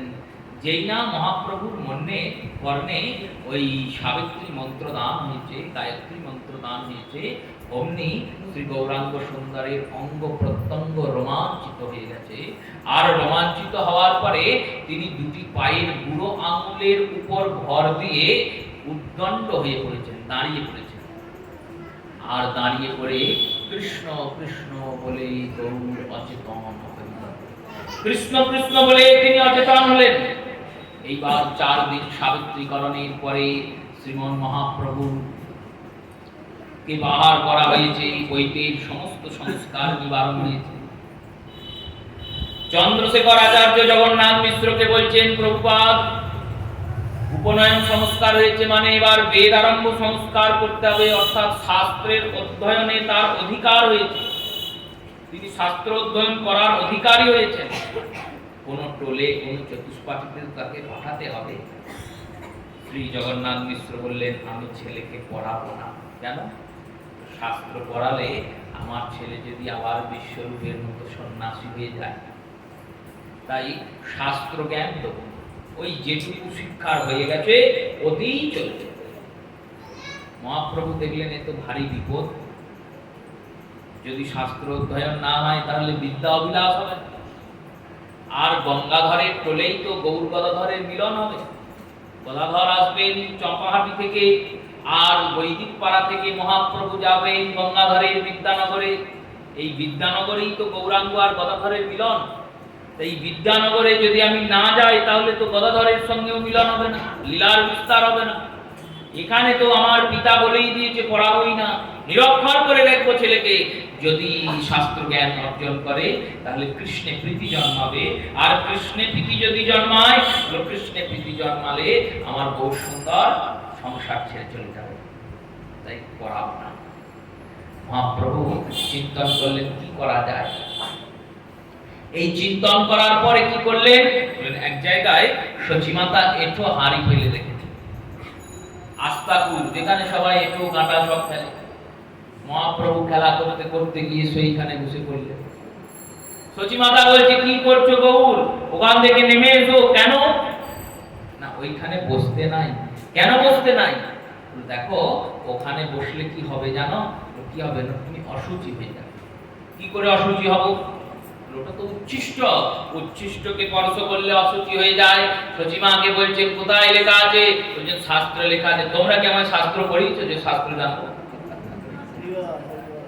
তোমরা কি আমার শাস্ত্র পড়িয়েছো যে শাস্ত্র জানবো? সচিমাতা চিন্তন করছেন, তাই তো আমরা তো এই কাজ করি নাই। মিশ্রবরকে বললেন, মিশ্রবর চিন্তন করলেন, তাই তো ব্রাহ্মণের পুত্র, সে যদি এইরকম কর্ম করে এবার তো ধীরে ধীরে অশাস্ত্রীয় হয়ে যাবে। এখন ব্রাহ্মণদের মধ্যে এই অধর্ম যাজনের বৃত্তি এসেছে কেন? ধর্ম কি তাই তো তারা জানে না, তাহলে অধর্মই করবে। যে ব্যক্তি অন্ধ সে ব্যক্তি যেমন পদে পদে হোঁচট খায়, পদে পদে উল্টে পড়ে, কেন? বললো চোখ নাই। যার শাস্ত্র জ্ঞান নাই সে তো অধর্মের কর্মই করবে, ধর্ম করবে কি করে?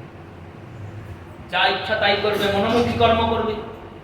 আমাদের এই দেশ থেকে চতুষ্পাঠী উঠে গেছে, এই ব্রাহ্মণগণ নিজেরা শাস্ত্রজ্ঞ নন, শাস্ত্র অধ্যয়ন করেন না, করান না, উপদেশ দেন না। ফল কি হচ্ছে? ফল আমাদের দেশের ব্রাহ্মণরা ধর্ম ছেড়ে অধর্ম বেশি করছে। আর ব্রাহ্মণ হলো ভগবানের মুখ। ব্রাহ্মণ প্রজা মুখমাসি ক্ষত্রিয়স্য বাহুশ্চয় পুরুদেশাং বৈশ্যশ্চয় চরণত্বয়ে শূদ্রাম ইতি। দেখো আমার মুখ হলো ব্রাহ্মণ, আর ক্ষত্রিয় হলো বাহু, পুরুদেশ হলো বৈশ্য, আর চরণ হলো শূদ্র। এই ব্রাহ্মণরূপী মুখ যদি উল্টো হয়ে যায় তখন কি হবে? সব সমাজটাই ভেঙে পড়বে। যখন ব্রাহ্মণের সন্তানেরা অধর্মের যাজনা করে তখন বাকি ত্রিবর্ণের যারা থাকে তারা বলে আরে ওটা তো ব্রাহ্মণের ছেলে, ও যদি করতে পারে আমি কেন পারব না। এই দৃষ্টান্ত দিয়ে কি হবে বলো? তারাও অধর্ম করবে, আর অধর্ম করতে করতে পাপাচার দুরাচারে দেশটা ছাইলা হয়ে যাবে। এটা নিয়ম। মহাপ্রভুকে বিদ্যানগরে পাঠানো হলো। মহাপ্রভু বিদ্যানগরের জন্য প্রস্তুত হয়েছেন, টলে যাবেন। টলে যাচ্ছেন, নদিয়াবাসীরা গৌর সুন্দরকে দেখছেন আর ভাবছেন এইবার মহাপ্রভু নদিয়ার নগরে নগরে আমরা দর্শন সুলভ পাবো। কেন না, প্রভু এবার হাঁটতে হাঁটতে যাবেন বিদ্যানগর প্রতিদিন। আগে তো এতদিন তো শচীর গড়ে ছিল, শচীর আঙ্গিনার মাঝখানে গৌর সুন্দর বন্দিত ছিলেন, তাই শচীর অঙ্গিনাতে গিয়ে প্রতি সময় দর্শন হতো না। এখন কি হবে বললে, এখন মহাপ্রভু নিজেই আমাদের রাস্তার উপর দিয়ে হাঁটতে হাঁটতে যাবেন, আমরা দেখতে পাবো। সহজ সুলভ হয়ে গেছে। নদিয়া নাগরবাসীরা তাই বলছেন, কি বলছেন না, গৌর এলো রে সোনার নদিয়া, উলুধ্বনির শঙ্খধ্বনি আর গৌর এলো রে।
বিদ্যানগরে গমন হয়েছে। শ্রী গঙ্গাদাস পণ্ডিতের টোলে প্রভু গিয়েছেন। গদাধর চাপাহাটি থেকে এসেছেন, গৌর গদাধরের মিলন হয়েছে। প্রভু ধীরে ধীরে বিদ্যানগরে অধ্যয়ন করছেন। আর অধ্যয়নকালে বিশ্বরূপের শোক গ্রহণ করে বিশ্বরূপের চিন্তন করতে করতে শ্রী জগন্নাথ মিশ্র দেহ অপ্রকট করেছেন। এই স্থানে শ্রী গৌর গণোদ্দেশ দীপিকায় কবি কর্ণপুর বললেন, জগন্নাথ মিশ্রের মধ্যে দশরথ রাজন আর নন্দরাজন বসুদেব এই তিনের মূর্তি প্রতিপাদিত হয়েছে। যেমন দশরথ রাজন রামের বিবাহে দেহত্যাগ করেছেন, তেমনি শ্রী জগন্নাথ মিশ্র বিশ্বরূপের চিন্তন করতে করতে দেহত্যাগ করেছেন। কেন করেছেন বলল, মহাজনগণ বলছেন, দেখো, অহৈতব কৃষ্ণ প্রেম যেন জম্ব নদহেম, নিজগতে তুলনা নাহি হয়, যদি হয় যোগ তবু না হয় বিয়োগ, বিয়োগ হলে প্রাণ নাহি হয়। এই প্রেমটি কেমন না অকৈতব। কৈতব শব্দের অর্থ কপটতা, স্বার্থ। ভগবানের সঙ্গে ভক্তের যে প্রেম, এই প্রেমে কোনো স্বার্থ নাই। এই প্রেমটি কেমন বললেন, যেন জম্ব নদহেম। জম্ব নদহেম শব্দের অর্থ দেবলোকের সোনা। এই জড়জাগতিক যে কাঞ্চন স্বর্ণ, এই স্বর্ণের মধ্যে অনেক গুণ আছে, অনেক দামি ধাতু, কিন্তু একটি দোষ আছে। কি দোষ? এই স্বর্ণ দ্বারা সরাসরি অলংকার নির্মিত হয় না, খাদ মেশালে তবে অলংকার তৈরি হয়। কারণ খুব নরম ধাতু, ওই অলংকার করতে গেলে ভেঙে যায়। তাই খাদ মিশিয়ে শক্ত করে তাকে অলংকার করা। কিছুদিন পরে ওই উজ্জ্বলতা কমে যায়, খাদ মেশানো আছে না, উজ্জ্বলতা কমে যায়। তাই বারংবার পালিশ করতে হয়, হলুদ জলে ভেজাতে হয়, আরো অনেক পদ্ধতি করতে হয়। স্বর্গের সোনা কেমন বললেন, স্বর্গের সোনা নিখাদ সোনা, কোনো খাদ নাই। এই কৃষ্ণ প্রেমে কোনো খাদ নাই, তো তাই তুলনা দিলেন, যেন জম্ব নদ হেম। নিজগতে তুলনা নাহি হয়, এই জগতে তুলনা পাবে না, কোন প্রেমের সঙ্গে এই তুলনা হবে। যদি হয় যোগ তবু না হয় বিয়োগ। যদি কখনো এই প্রেম পাও, তাহলে জানবে প্রেম আর হারাবে না। যদি হারায়, যদি হয় যোগ তবু না হয় বিয়োগ, বিয়োগ হলে প্রাণ নাহি হয়। যদি একবার কৃষ্ণকে পেয়ে হারাও তাহলে এই বিরহকে সহ্য করা খুব কঠিন। গোপীরাজ মাত্র এই বিরহকে সহ্য করতে পেরেছেন, ব্রজবাসীরা সহ্য করতে পেরেছেন, কিন্তু দশরথ রাজন বললেন তিনি পুত্র বিয়োগে দেহ ত্যাগ করেছেন।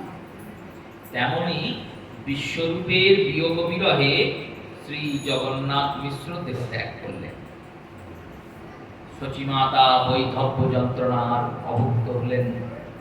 ঈশান নাগর তিনি শচীমাতার দেখভাল করছেন। বিশ্বরূপকে ত্যাগ করার পরে এই নিমাইয়ের পালন আর শচীমায়ের দেখভাল করা ঈশান নাগরের কর্তব্য দায়িত্ব। ধীরে ধীরে নিমাই পাণ্ডিত্য অর্জন করছেন। দারিদ্রতাকে দূর করতে হবে, সংসারে ধন সম্পত্তি আনতে হবে। আমি ব্রাহ্মণের পুত্র, পিতার পদের পরে টোল বন্ধ হয়ে গেছে, সেই চতুষ্পাঠীকে খুলতে হবে, আর চতুষ্পাঠীকে খুলতে গেলে আমায় পণ্ডিত হতে হবে। বিদ্যানগরে গঙ্গাদাস পণ্ডিতের টোলে শ্রী গৌরাঙ্গ সুন্দর ধীরে ধীরে ব্যাকরণ, সাংখ্য, দর্শন, ন্যায়, নীতি, জ্যোতিষ আদি স্বরদর্শনে তিনি ধীরে ধীরে সিদ্ধহস্ত হয়েছেন। শ্রী গুরুবর নিমাই চাঁদকে বলেছেন তোমার বিদ্যা পূর্ণ হয়েছে। পরীক্ষা হয়েছে নিমাই চাঁদের এই টোলে বিদ্যানগরে, আর পরীক্ষাতে সমস্ত নবদ্বীপবাসী পণ্ডিতদের জিজ্ঞাসিত প্রশ্ন, তখন চতুষ্পাঠীতে যারা পড়তেন তাদের পরীক্ষা কেমন করে হতো, ওই এখনকার মতো প্রশ্ন মুখস্থ করে নিলাম, দিয়ে গিয়ে প্রশ্নের উত্তর দিলাম, এভাবে হতো না।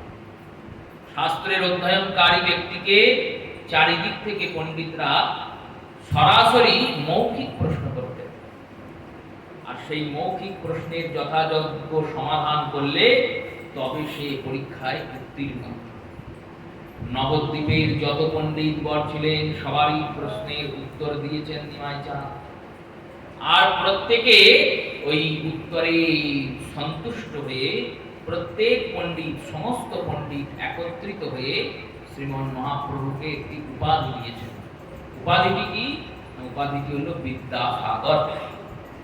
এই বিদ্যাসাগর উপাধি প্রথম আমার গৌর সুন্দর পেয়েছেন। এরপরে নবদ্বীপ থেকে 17 জন বিদ্যাসাগর হয়েছে, আর 18 নম্বর বিদ্যাসাগর হচ্ছেন ঈশ্বরচন্দ্র বন্দ্যোপাধ্যায়। কিন্তু আমাদের দুর্ভাগ্য দেখুন, আমিও 17 জন বিদ্যাসাগরের নাম জানি না, কিন্তু হয়েছেন, তারা হয়েছেন, হারিয়ে গেছেন। কিন্তু সব থেকে দুর্ভাগ্য কি, মহাপ্রভু যে বিদ্যাসাগর ছিলেন সেটি আমরা ভুলে বসে আছি। আমরা বাঙালি, কিন্তু এটাকে ভুলে বসে আছি, আর শুধু ঈশ্বরচন্দ্র বন্দ্যোপাধ্যায়কেই বিদ্যাসাগর বলে জগতে প্রচার করছি। আমরা কেমন জানেন, এগুলো কেমন অর্ধ বিদ্যা ভয়ঙ্করী। অর্ধেক বিদ্যা কি হয়, এগুলো ভয়ঙ্করী। এক ব্যক্তি, এক ছোট্ট শিশু, সে পরীক্ষায় রচনা মুখস্থ করেছে। কি রচনা? হলো বাঘ রচনা মুখস্থ করেছে। তার শিক্ষক বলেছে ওটা আসবেই, মুখস্থ কর। মুখস্থ করেছে। এবার পরীক্ষার হলে গিয়েছে, প্রশ্নে দেখছে রচনা এসেছে বাংলার বাঘ। বাঘ আর বাংলার বাঘ তো এক নয়। বাঘ মানে প্রাণী, আর বাংলার বাঘ হচ্ছে আশুতোষ মুখোপাধ্যায়, তাকেই বাংলার বাঘ বলে। এ ভাবছে বাঘও যা, বাংলার বাঘও তাই। এই রচনা লিখেছে বাংলার বাঘের 4টি পা। সেই রকমই আমরা অর্ধ জ্ঞানম ভয়ঙ্করী, অর্ধেক জ্ঞান। মহাপ্রভু বিদ্যাসাগর হয়েছেন, টোল খোলা হয়েছে, মহাপ্রভু টোল খুলেছেন। মহাপ্রভুর বয়স কত তখন? মাত্র 17 বছর। 17 বছরের বালক, 17 বছরের কিশোর, তিনি টোল খুলেছেন। এবার সবাই ভাবছে কি পড়াবে, 17 বছরের ছেলে আর কি পড়াবে? ব্যাকরণ। টোল কিসের করেছেন? ব্যাকরণের টোল। ছন্দের, অলঙ্কারের আর ব্যাকরণের। ব্যাকরণের মধ্যে অনেক ভাগ আছে, তো এই ব্যাকরণের মধ্যে ইনি ছন্দ আর অলঙ্কার করা। ছাত্র কোথায় পাওয়া যাবে? আচার্য প্রভু, অদ্বৈত প্রভু বললেন আমার ছেলে যাবে পড়তে। অদ্বৈত প্রভু জ্যেষ্ঠ পুত্র অচ্যুতানন্দ মধ্যম পুত্র কৃষ্ণ মিশ্র এবং তারপরে পুত্র গোপাল, এই 3 পুত্রকে অদ্বৈত প্রভু পাঠালেন গৌরসুন্দরের কৃপাছত্র ছায়ায় পড়তে। আর এনার সঙ্গে সঙ্গে ধীরে ধীরে যখন এনাদের দ্বারা প্রচার ওরা শুরু করলো, শ্রীমন মহাপ্রভুর চতুষ্পাঠী আস্তে আস্তে ভুগতে লাগলেন। গৌরসুন্দর পড়াচ্ছেন, এর মধ্যে নবদ্বীপে আগমন হলো এক বিশাল দিগ্বিজয়ী পণ্ডিতের, যার নাম কেশব কাশ্মীর। এই কেশব কাশ্মীর মা সরস্বতীর বরপুত্র। ইনি কাশ্মীরি ব্রাহ্মণ, কাশ্মীরি পণ্ডিত। কাশ্মীর চিরকালেরই পণ্ডিতদের জায়গা। কাশ্মীর হচ্ছে কাশ্যপ ঋষির আশ্রম। এখন ওখানে অধিকাংশই জবনেরা থাকেন, কিন্তু পূর্বে ভারতের কাশ্মীর ছিল ঋষিদের আশ্রম। এই কাশ্মীরি পণ্ডিত কেশব কাশ্মীর, ইনি পৌঁছালেন নবদ্বীপ। ইনি সরস্বতী দেবীর আরাধনা করেছিলেন, আর বাগ দেবী এনাকে বর দিয়েছেন, তুমি কোথাও পরাভূত হবে না, কেউ তোমাকে পরাজিত করতে পারবে না, জগতে কোনো নর তোমাকে পরাজিত করতে পারবে না। আর তোমার বিদ্যার ধ্বজা চারিদিকে চারিদিকে বিস্তার হবে, তুমি সর্বত্র বিজয় করবে, দিক বিজয় করবে। ইনি কাশ্মীর থেকে বেরিয়ে পৌঁছিয়েছেন দক্ষিণ ভারত, কন্যাকুমারিকা।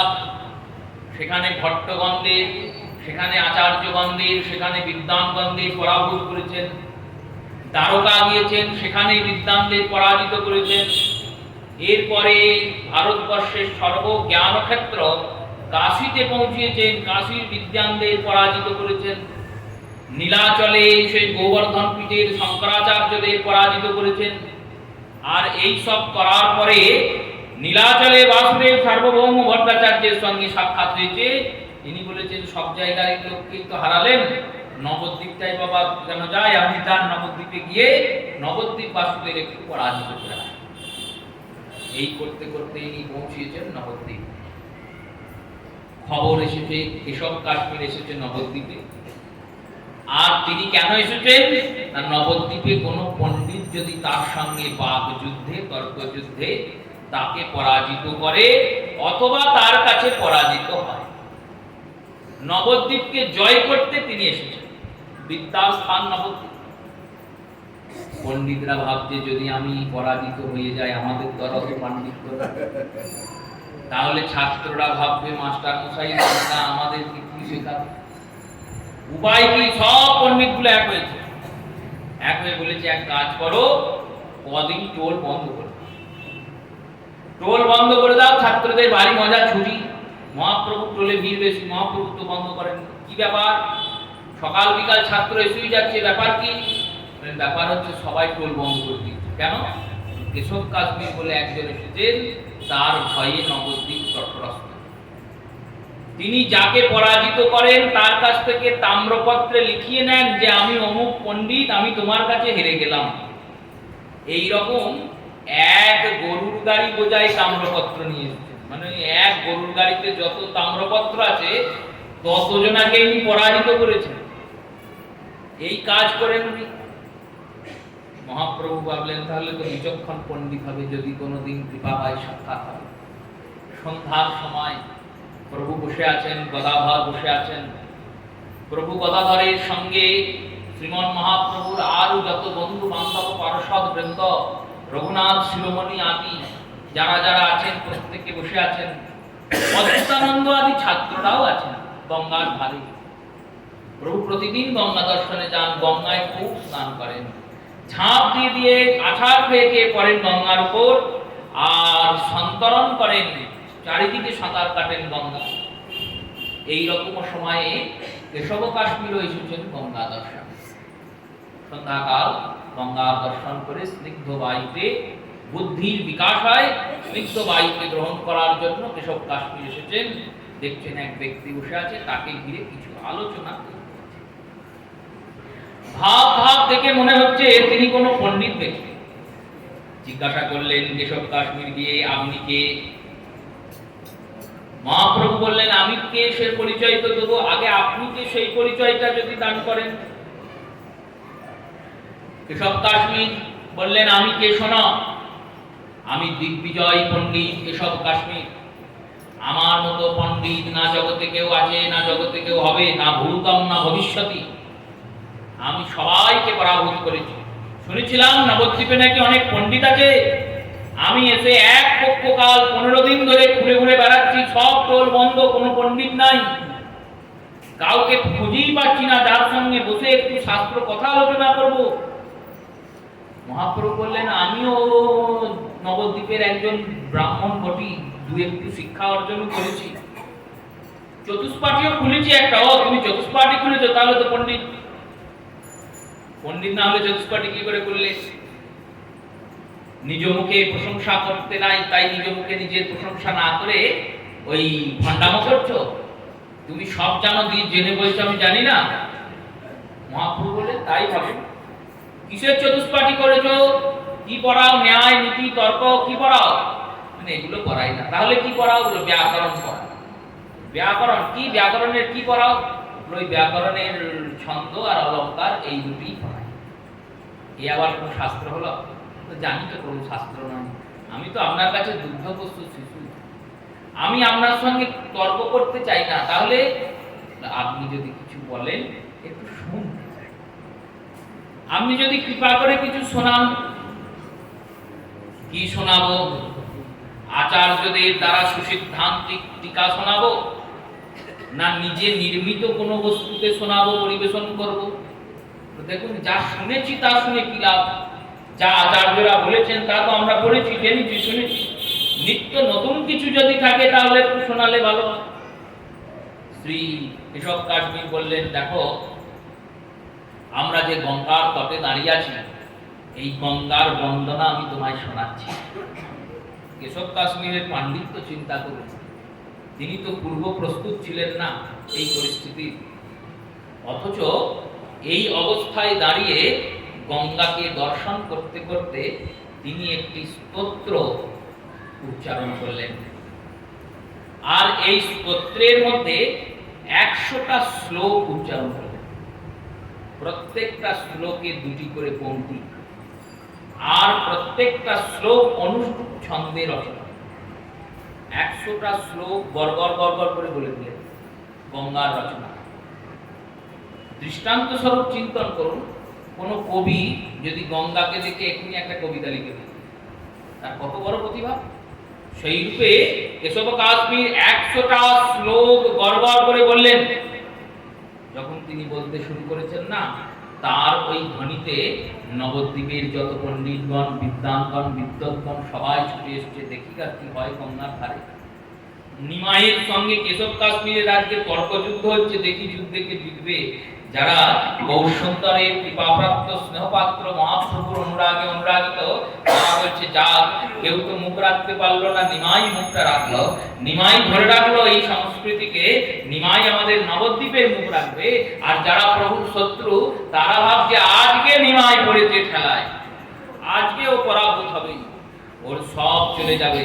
ও যখন পরাজিত হবে, আমরা ওর ছাত্রগুলোকে সব নিয়ে নেব। যে যার চিন্তা। কারোর সুনামে যদি কারোর ঈর্ষা থাকে বলে, তাহলে তার সুনাম হলে খুব অসুবিধা হয়। তার যখন বদনাম হয় খুব ভালো লাগে শুনতে। কেন? বললো, ও তো আমার শত্রু, বদনামটাই ভালো লাগে। এবার শত্রুতা যারা করছেন প্রভু, তারা তো এরকমই করবেন। 100টা শ্লোক নিমাই সামনে, মহাপ্রভুর সামনে কেশব কাশ্মীর গড়গড় করে বললেন। মহাপ্রভু শুনলেন। আর শোনার পরে কেশব কাশ্মীর বললেন, শুনলে, এই 100টা শ্লোক যেভাবে রচনা করলাম, তুমি কিছু করতে পারবে? মহাপ্রভু বলল, করে লাভ নাই। কেন? ভুলভাল বলে কি লাভ হবে? ভুলভাল বলে কি লাভ হবে? মানে আপনি ভুল বলেছেন। কোন শ্লোক ভুল বলেছি বলো? তুমি যে বলছো ভুল বলেছি, কোন শ্লোক ভুল বলেছি? মহাপ্রভু বললেন, শুনুন প্রভু, এই 100টা শ্লোকের মধ্যে মহাপ্রভু কিন্তু ভুলটা ধরাচ্ছেন। এবার দেখুন, এইবার প্রভুর পাণ্ডিত্যের পরিচয় চিন্তন করুন। 100টা শ্লোক বলেছে, 100টা শ্লোকের মাঝখানে 50 নম্বর শ্লোকটা ভুল বলেছে। আর মহাপ্রভু সেই 50 নম্বর শ্লোকটি কি ধরেছেন? বললেন, প্রভু, এই 100টা শ্লোকের মধ্যে 50 সংখ্যক শ্লোকটি আপনি ভুল বলেছেন। এবার কেশব কাশ্মীরের তো মনে নেই যে আমি কি বলেছি 50 নম্বর শ্লোক, কারণ ইনি তো গড়গড় করে বলে দিয়েছেন 50 নম্বর শ্লোক ভুল বলেছি। তুমি বলো দেখি 100টা শ্লোক যে বলবে তার মধ্যে 50 সংখ্যক শ্লোক কি ভুল বললো না কি ঠিক বললো কেউ বলতে পারবে? মহাপ্রভু বললেন যদি পাত্র হয় তাহলে যথাযোগ্য পাত্র অবশ্যই জ্ঞানকে রক্ষা করতে পারে, সৎপাত্র। 2 ঘন্টা হরিকথা হলো, এই 2 ঘন্টা হরিকথার পুঙ্খানুপুঙ্খানু কোন শ্রোতা মনে রাখতে পারবে? অবশ্যই পারবে যদি হৃদয় পাত্র ঠিক থাকে। পুঙ্খানুপুঙ্খানু সবটা রাখতে কি পারবে কেউ? খুব কঠিন, কিন্তু যদি হয় সে সবটা রাখতে পারবে, সবটা নিয়ে যেতে পারবে। শ্রী গৌরাঙ্গ সুন্দর বলছেন এই 50 সংখ্যক শ্লোকটি আপনি বলেছেন মাহাত্ম্যয়ং গঙ্গায়া স্বাততাম নিন্দতম ভাতিহি নিতরাম যদ্ধতম বিষ্ণু চরণ কমলে উৎপতি সুভেগায়া দ্বিতীয়া শ্রীলক্ষ্মী রিপুসুর গণো রণজসো চরণা ভবানী ভূতয়া শ্রীরসি বিত্তস্ততো অদ্ভুত গুণা। বললেন এই শ্লোকটি আপনি ভুল বলেছেন। এই শ্লোকে কি ভুল বললাম? মহাপ্রভু বললেন একটা ভুল যদি বলতেন তাহলে ধরতাম না, একটা ভুল যদি আপনি বলতেন এই শ্লোকে তাহলে ধরতাম না। এই শ্লোকে আপনি 5টা ভুল বলেছেন। কেশব কাশ্মীর চরম ক্রুদ্ধ হয়েছে, রেগে একবারে মুখ চোখ লাল হয়ে। আমি যে সরস্বতীর বরপুত্র যে সব পণ্ডিতদের পরাজিত করে এসেছে সেই বিদ্যান শ্রেষ্ঠ কেশব কাশ্মীর সে 5খানা ভুল বলেছে একটা শ্লোকে। তুমি আমায় গুনিয়ে দেখিয়ে দিতে পারবে? অবশ্যই পারবো। বলো দেখি কি কি ভুল বলেছি। বললেন প্রথমে এই শ্লোকটার অনুবাদ করি, করো। এই শ্লোকটার অনুবাদ হলো গঙ্গার মাহাত্ম্য নিত্য শাশ্বত প্রতিষ্ঠিত।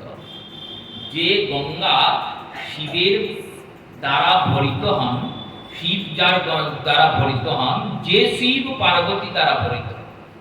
এই হলো এই শ্লোকের অনুবাদ। মানে গঙ্গা দেবীর মাহাত্ম্য নিত্য শাশ্বত সনাতন সত্য স্বরূপে প্রতিষ্ঠিত। যে গঙ্গা শিবের দ্বারা ভরিত হন, শিব যে গঙ্গাকে ধরেছেন, আর যে শিব দেবী পার্বতী দ্বারা ভরিত। এই হলো শ্লোকের অনুবাদ।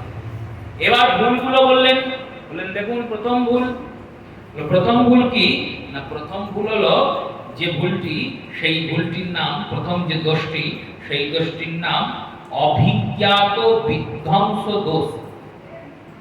অভিজ্ঞাত বিধ্বংস দোষ কাকে বলে? অভিজ্ঞাত বিধ্বংস দোষ তখনই হয় যেটা জানা নাই সেটাকে জানানো কে যদি আগে হয়ে যায়। আগে জ্ঞাত বস্তুকে বলতে হয়, তারপর অজ্ঞাত বস্তুকে বলতে হয়। আর যদি কেউ উল্টো বলে, যেটা সবার জানা সেটাকে পরে বলে, আর যেটা কারুর জানা নাই সেটাকে আগে বলে, তাহলে অভিজ্ঞাত বিধ্বংস দোষ। এই দোষটি আপনি কোথায় করেছেন? এই দোষটি আপনি করেছেন প্রথম শ্লোকের প্রথমে দোষ করেছি মাহাত্ম্যয়ং গঙ্গায়া। মাহাত্ম্যয়ং গঙ্গায়া শব্দের অর্থ কি বললেন? মাহাত্ম্য কার? না গঙ্গা। মাহাত্ম্য গঙ্গা, এই শব্দটি চয়ন ঠিক হয়নি। কেন হয়নি? এখানে শব্দ হওয়া উচিত ছিল গঙ্গায়া মাহাত্ম্যয়ং। গঙ্গার মাহাত্ম্য আমি বর্ণনা করতে বসছি, গঙ্গার মাহাত্ম্য বর্ণনা করতে বসছি। বাংলা ব্যাকরণ দিয়ে বুঝুন। সংস্কৃত ব্যাকরণকে বুঝতে গেলে বাংলা ব্যাকরণকে অনুসরণ করুন। কোন ব্যক্তি বাজারে গেল আলু কিনতে, আর আলু কিনতে গিয়ে আলুর দোকানে কি বলবে? আমাকে 5 কেজি আলু দাও। এইটাই তো বলবে, এইটাই তো ভাষা হওয়া উচিত। এবার কেউ যদি বলে আমাকে দাও আলু 5 কেজি, এটা কি ঠিক হবে? ঠিক হবে না, ভুল হয়ে যাবে। এইরকমই ভুল করেছেন প্রথমে। মাহাত্ম্যয়ং গঙ্গায়া শব্দ বলে এইরকমই ভুল হয়েছে। গঙ্গা শব্দ বিশেষ্য স্বরূপ, মাহাত্ম্য শব্দ বিশেষণ স্বরূপ। আগে বিশেষণকে বসিয়েছে, পরে বিশেষ্যকে বসিয়েছে। এই আগে বিশেষণকে বসিয়ে পরে বিশেষ্যকে বসিয়েছেন বলে এটা আপনার দ্বিতীয় দোষ হয়ে গেছে। এক জায়গাতেই দুটো দোষ। চিন্তা করছেন কথাটা তো ভুল বলছে না, কাটতে পারবেন না তো, ব্যাকরণ ধরেছে, ব্যাকরণ এই কারণে অধ্যয়ন করতে হবে। এবার চিন্তন করছেন বেশ দুটো হতে পারে, তিনটে দোষ থাকতে পারে না, বলা তিনটে দোষ আছে। তিনটে দোষের নাম কি? বলে তৃতীয় দোষের নাম ভগ্নক্রম দোষ। ভগ্নক্রম দোষ মানে বললেন দেখুন এই ভগ্নক্রম দোষটি কেমন হয়? ভগ্নক্রম দোষটি হয় যখন অনুপ্রাসে কেউ ভঙ্গিত হয়। অনুপ্রাসে ভগ্নিত হয় মানে অনুপ্রাসে ভগ্নিত হয় মানে ছন্দের বিষয়। ছন্দে যেমন কবিতাতে যদি শেষকালে ত বসে প্রথম লাইনে, দ্বিতীয় লাইনেও এসে তই বসতে হবে। আবার তৃতীয় লাইনে যদি কোথাও তি বসে তারপরের লাইনেও তি বসতে হবে, তবে ছন্দ মিলবে, নাহলে মিলবে না। বললেই তো হলো না, শ্লোক তো ছন্দ, শ্লোক তো পদ্যাকার সংস্কৃত এই পদ্য। এই সংস্কৃত পদ্যস্বরূপ এই তৃতীয় যে অনুপ্রাস, এইখানে আপনি ভুল করেছেন। কিরকম ভুল করেছি না, প্রথম লাইনে অনুপ্রাস আপনি ঠিক করেছেন, দ্বিতীয় লাইনের অনুপ্রাসও ঠিক করেছেন, কিন্তু তৃতীয় শব্দের যে অনুপ্রাস দ্বিতীয়া শ্রী লক্ষ্মী রিভু সুরনাগার, এইখানে অনুপ্রাস ভগ্নিত হয়েছে, অতএব ছন্দে ভুল করেছেন। এইখানে ভগ্নক্রম হয়েছে, ঠিক তৃতীয় দোষ। বেশ এতগুলো শ্লোক বলেছি তো, একটা দুটো অনুপ্রাস ভুল হতেও পারে, এটা মার্জনীয়, এটা মার্জনা করা যায়। 2 ঘন্টা 2.5 ঘন্টা যদি কেউ হরি কথা বলে তার মধ্যে একটা দুটো ভুল কথা বলেও ফেলতে পারে, সে নিজে বুঝে আবার সংশোধনও করে ফেলে। কিন্তু এরপরে যে দোষ বললেন চতুর্থ দোষ থাকতেই পারে না, আমার দ্বারা রচিত দোষ কাব্যে চতুর্থ দোষ থাকতে পারে না। সরস্বতীর কাব্যে দোষ হতে পারে, আমার কাব্যে দোষ হবে না। এতদূর কথা বলেছে মহাপ্রভু, দেখছে ভালোই রোগী হয়েছে। মা সরস্বতীর বর পেয়ে এর রোগটা বেশ জোরে ধরেছে। কি রোগ? হলো অহংকার রোগ। সরস্বতীর কাব্যে দোষ থাকতে পারে, আমার কাব্যে দোষ। মহাপ্রভু বললেন চতুর্থ দোষ আছে প্রভু। বললেন কি দোষ? না চতুর্থ দোষটি আপনি ক্রিয়াপদের দোষ করেছেন। কি ক্রিয়াপদের দোষ করেছি? বললেন চতুর্থে ওই বিভবত্ব পদের জায়গায় আপনি ক্রিয়াপদ বসাতেই ভুলে গেছেন। ক্রিয়া ছাড়া বাক্য গঠন হবে না। এবার ক্রিয়াহীন বাক্য করেছেন, সেখানে দোষ হয়েছে। বললেন বেশ 4টে দোষ হতে পারে, পঞ্চম দোষ হবে না। প্রভু বললেন এটা সব থেকে বড় দোষ। বাকি দোষগুলো তো লঘু ছিল, বাকি দোষগুলোকে মার্জনা করা যায়। যে একটা ব্যক্তি হঠাৎ করে 100টা শ্লোক যখন নিজ মনে মন্থন করে, নিজ মনে নির্মাণ করে তাকে উচ্চারণ করেন, সেখানে ভুল হতে পারে, কিন্তু এই পঞ্চম ভুলটিকে কোনোভাবেই ক্ষমা করা যায় না। পঞ্চম ভুলটি কি ভুল? পঞ্চম ভুলটি হচ্ছে বিরুদ্ধমতি দোষ। আপনি যেটা বলছেন সেই অনুযায়ী মতিটা মানুষের বিরুদ্ধ হয়ে যাবে। আপনি অর্থের অনর্থ করে বসে আছেন। কি অর্থের অনর্থ করেছি? বললেন দেখুন, আপনি বললেন যস্য চরণ ভবানী ভূরতয়া শিরসি বিশ্বস্তত অদ্ভুত গুণা। যস্য মানে যার, চরণা বলে যার চরণা মানে এখানে ভগবান বিষ্ণু। ভগবান বিষ্ণুর চরণ থেকে তুমি উৎপন্ন হয়েছো, আর উৎপন্ন হয়ে কার শিরে গিয়ে বসেছো? ভবানী ভূরতয়া। এই ভবানী শব্দের অর্থ কি? বললেন ভবানী শব্দের অর্থ দুর্গা, পার্বতী। আর ভূরতয়া শব্দের অর্থ পার্বতী দেবী যাকে ভরণ পোষণ করেন। এইবার আপনি বলুন যে দেবী পার্বতী তো মহাদেবের পত্নী, তাহলে মহাদেবের পত্নী হয়ে তিনি কি করে পতিকে ভরণ পোষণ করবেন? এখানে পতি তার পতির কর্ম থেকে দুষ্ট হয়ে যাচ্ছেন, দূষিত হয়ে যাচ্ছেন, বিরুদ্ধমতি দোষ হয়ে যাচ্ছে। এখানে হওয়া উচিত ছিল ভরতয়া ভবানী। ভবানীর যিনি ভর্তা, ভবানীকে যিনি ভরণ পোষণ করেন, তার মাথাতে তুমি শিরস্থান পেয়েছো। হে গঙ্গা দেবী, তোমার বন্দনা করি, এটা বলা উচিত ছিল। আর আপনি বলেছেন ভবানী যাকে ভরণ পোষণ করে তার মাথাতে তুমি স্থান পেয়েছো। এবার কেশব কাশ্মীর নিরুত্তর। সবাই চিন্তা করছে তাই তো নিমাই তো ঠিক ধরেছে, ভুল বলেনি। এ তো বিরুদ্ধমতি দোষ হয়ে যাচ্ছে, অর্থের অনর্থ হয়ে যাবে। সবাই নিজ নিজ গৃহে চলে গিয়েছেন। কেশব কাশ্মীর রাত্রে এসে খুব কাঁদছেন মা সরস্বতীর কাছে। দেবীকে বলছেন, দেবী তুমি যে আমায় বললে আমি তোমার ছেলে, তুমি আমার মা, মা হয়ে তুমি আজকে আমায় হারিয়ে দিলে, আমার মুখটা পুড়িয়ে দিলে, আমি আর এই প্রাণ রাখবো না, গঙ্গায় এ প্রাণ বিসর্জন দেব। দেবী প্রকট হয়েছেন, বলছেন কি হয়েছে বাপ, কাঁদছো কেন? দেবী, হে মাতা, তুমি আমায় বর দিয়েছিলে কোনো মানুষ আমাকে হারাতে পারবে না, পরাজিত করতে পারবে না, কোন নর আমাকে পরাজিত করতে পারবে না। আমি তো আজ পরাজিত হয়ে গেলাম, আমার কাব্যে দোষ চলে এলো। দেবী সরস্বতী বলছেন, আমার বরের তো অন্যথা হয়নি। কেন? আমি বর দিয়েছিলাম কোন নর তোমাকে পরাজিত করতে পারবে না, তুমি তো নরের কাছে পরাজিত হওনি বাবা। বললো তাহলে আমি কার কাছে পরাজিত হলাম?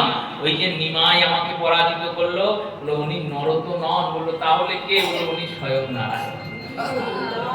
আর নারায়ণকে কি কেউ জিততে পারে? নারায়ণ তো অজিত, নারায়ণকে কি কেউ জয় করতে পারবে? পারবে না। নারায়ণের কাছে কেউ জয় করতে পারে না। আর শুনে রাখো, নারায়ণের কাছে জয়ী হয়ে কোনোদিন তার গৌরব হয় না। জগতে সবার কাছে জয়ী হবে, সেখানে তোমার গৌরব হবে। একমাত্র ভগবানের কাছে যদি তুমি হেরে যাও, তখন তোমার গৌরব হবে। রাবণ, কুম্ভকর্ণ, শিশুপাল, দন্তবক্র, হিরণ্যাক্ষ, হিরণ্যকশিপুর এরা হেরে গিয়েছে বলেই তো আজ অব্দি এদের নাম গুণগান আমরা করছি। ভগবানের কাছে কোনোদিন জয়ী হওয়া যায় না। আর আরেকটা কথা শোনো, কি কথা রসিকগণ বলছেন, দেবী বলছেন, পতিব্রতা রমণী তার কর্তব্য কি বলতো? সন্তানও বিপদে পড়েছে, পতিও বিপদে পড়েছে, এবার একজনাকে সে উদ্ধার করতে পারবে বা রক্ষা করতে পারবে, সে কি করবে? পতিকে ধরবে না সন্তানকে ধরবে? কেশব কাশ্মীর বললেন, শাস্ত্র বলে পতিকে ধরবে। কারণ মহাভারতে এইরকম একটি লীলা হয়েছে। মহাভারতে যজ্ঞশালায় এক পত্নী বসে আছেন, আর তার স্বামী ঋষিবর তিনি পত্নীর কোলে মাথা দিয়ে ঘুমাচ্ছেন। যজ্ঞের আগুন জ্বলছে, আর 4 বছরের একটা ছোট্ট শিশু তাদেরই খেলা করছে। খেলতে খেলতে অনেক দূরে চলে গেছে, মায়ের ডাক আর শুনতে পাচ্ছে না। মা ডাকছে, জোরে ডাকতে পারছে না, পতি শুয়ে আছে, জোরে ডাকলে নিদ্রা ভগ্ন হবে। আর দেখতে দেখতে ওই যজ্ঞাগ্নিতে শিশু ঝাঁপ দিয়েছে আর পুড়ে ছাই দিয়েছে। যখন পিতা উঠেছেন, উঠে দেখছেন মা কেঁদেই চলেছেন। কি হয়েছে, কাঁদছো কেন? এই ঘটনা ঘটেছে। পত্নীকে বলছেন, তুমি তো আমায় জাগালেই পারতে, আপনার নিদ্রা সুখ ভগ্ন হলে যে আমার পাতিব্রতা নষ্ট হয়ে। এই পাতিব্রতা ধর্মে যজ্ঞ থেকে যজ্ঞ নারায়ণ সেই সন্তানকে আবার পুনরায় উদ্ধার করে দিচ্ছে। মহাভারতের সিদ্ধান্ত করেছে। তাই পতিকে রক্ষা করাটাই পত্নীর ধর্ম, সন্তানকে বাদ দিয়ে। আমিও তো তাই করেছি। কি রকম করেছো? দেখো, তুমি হলে আমার সন্তান, আর যার সঙ্গে তুমি তর্ক করছিলে বহু সুন্দর, তিনি হলেন বিদ্যাপতি, তিনি ভগবান, তিনি আমার প্রতিস্বরূপ। তাই আমি তোমাকে ছেড়ে তাকে রক্ষা করব। এখন কি করবো মা? কাল গঙ্গায় ঝাঁপ দিও না। তো তাহলে কালকে গিয়ে আমার গৌরের চরণে ঝাঁপ দিও। গৌরের চরণে ঝাঁপ দিও। সকালবেলায় মহাপ্রভু দরজা খুলে দেখছেন পণ্ডিত দাঁড়িয়ে আছে, কেশব কাশ্মীর খুব কাঁদছেন। আর প্রভুকে দেখেই প্রভু চরণ ধরে বলছেন, প্রভু আমাকে তুমি চরণ ছাড়া করো না, আমার আর বিদ্যা দরকার নেই, বুদ্ধির দরকার নাই। নয়নানন্দ এই বিষয়ে একটা সুন্দর পদ লিখলেন। বললেন কি? বললেন দেখো, বেদ বিদ্যা দুই কিছু নাহি জানত, সে যদি গৌরাঙ্গ করে সার। আর নয়নানন্দেতে ভনে, সেই তো সকলই জানে, সর্বসিদ্ধি করতলে তা। গৌরাঙ্গকে জানলেই সব জানা হয়, গৌরাঙ্গকে ভজলেই সব ভজা হয়। সেই গৌরচরণে যাতে রতি হয়, মতি হয়, সর্বশেষ গতি হয়। এইরূপ অভিলাষ গৌরহরির চরণে জানিয়ে প্রত্যেক শ্রোতা মাতা ভক্ত বৈষ্ণব চরণে প্রণাম পূর্বক অদ্যকাল এইখানেই হরিকথা গৌর কথার বিশ্রাম দিলাম। শ্রী গুরু প্রেমানন্দ সনাতন নিতাই গৌর হরি।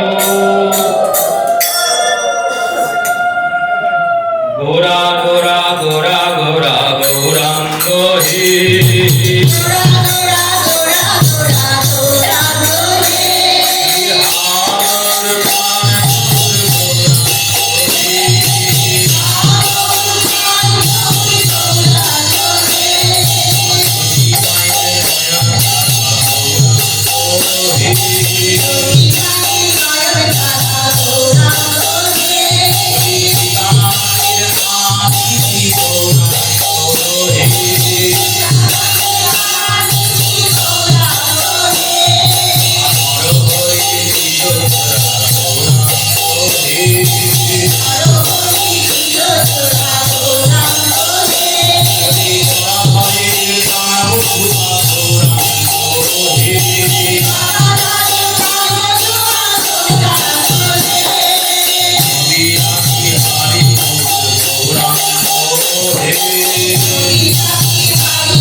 Daya Devo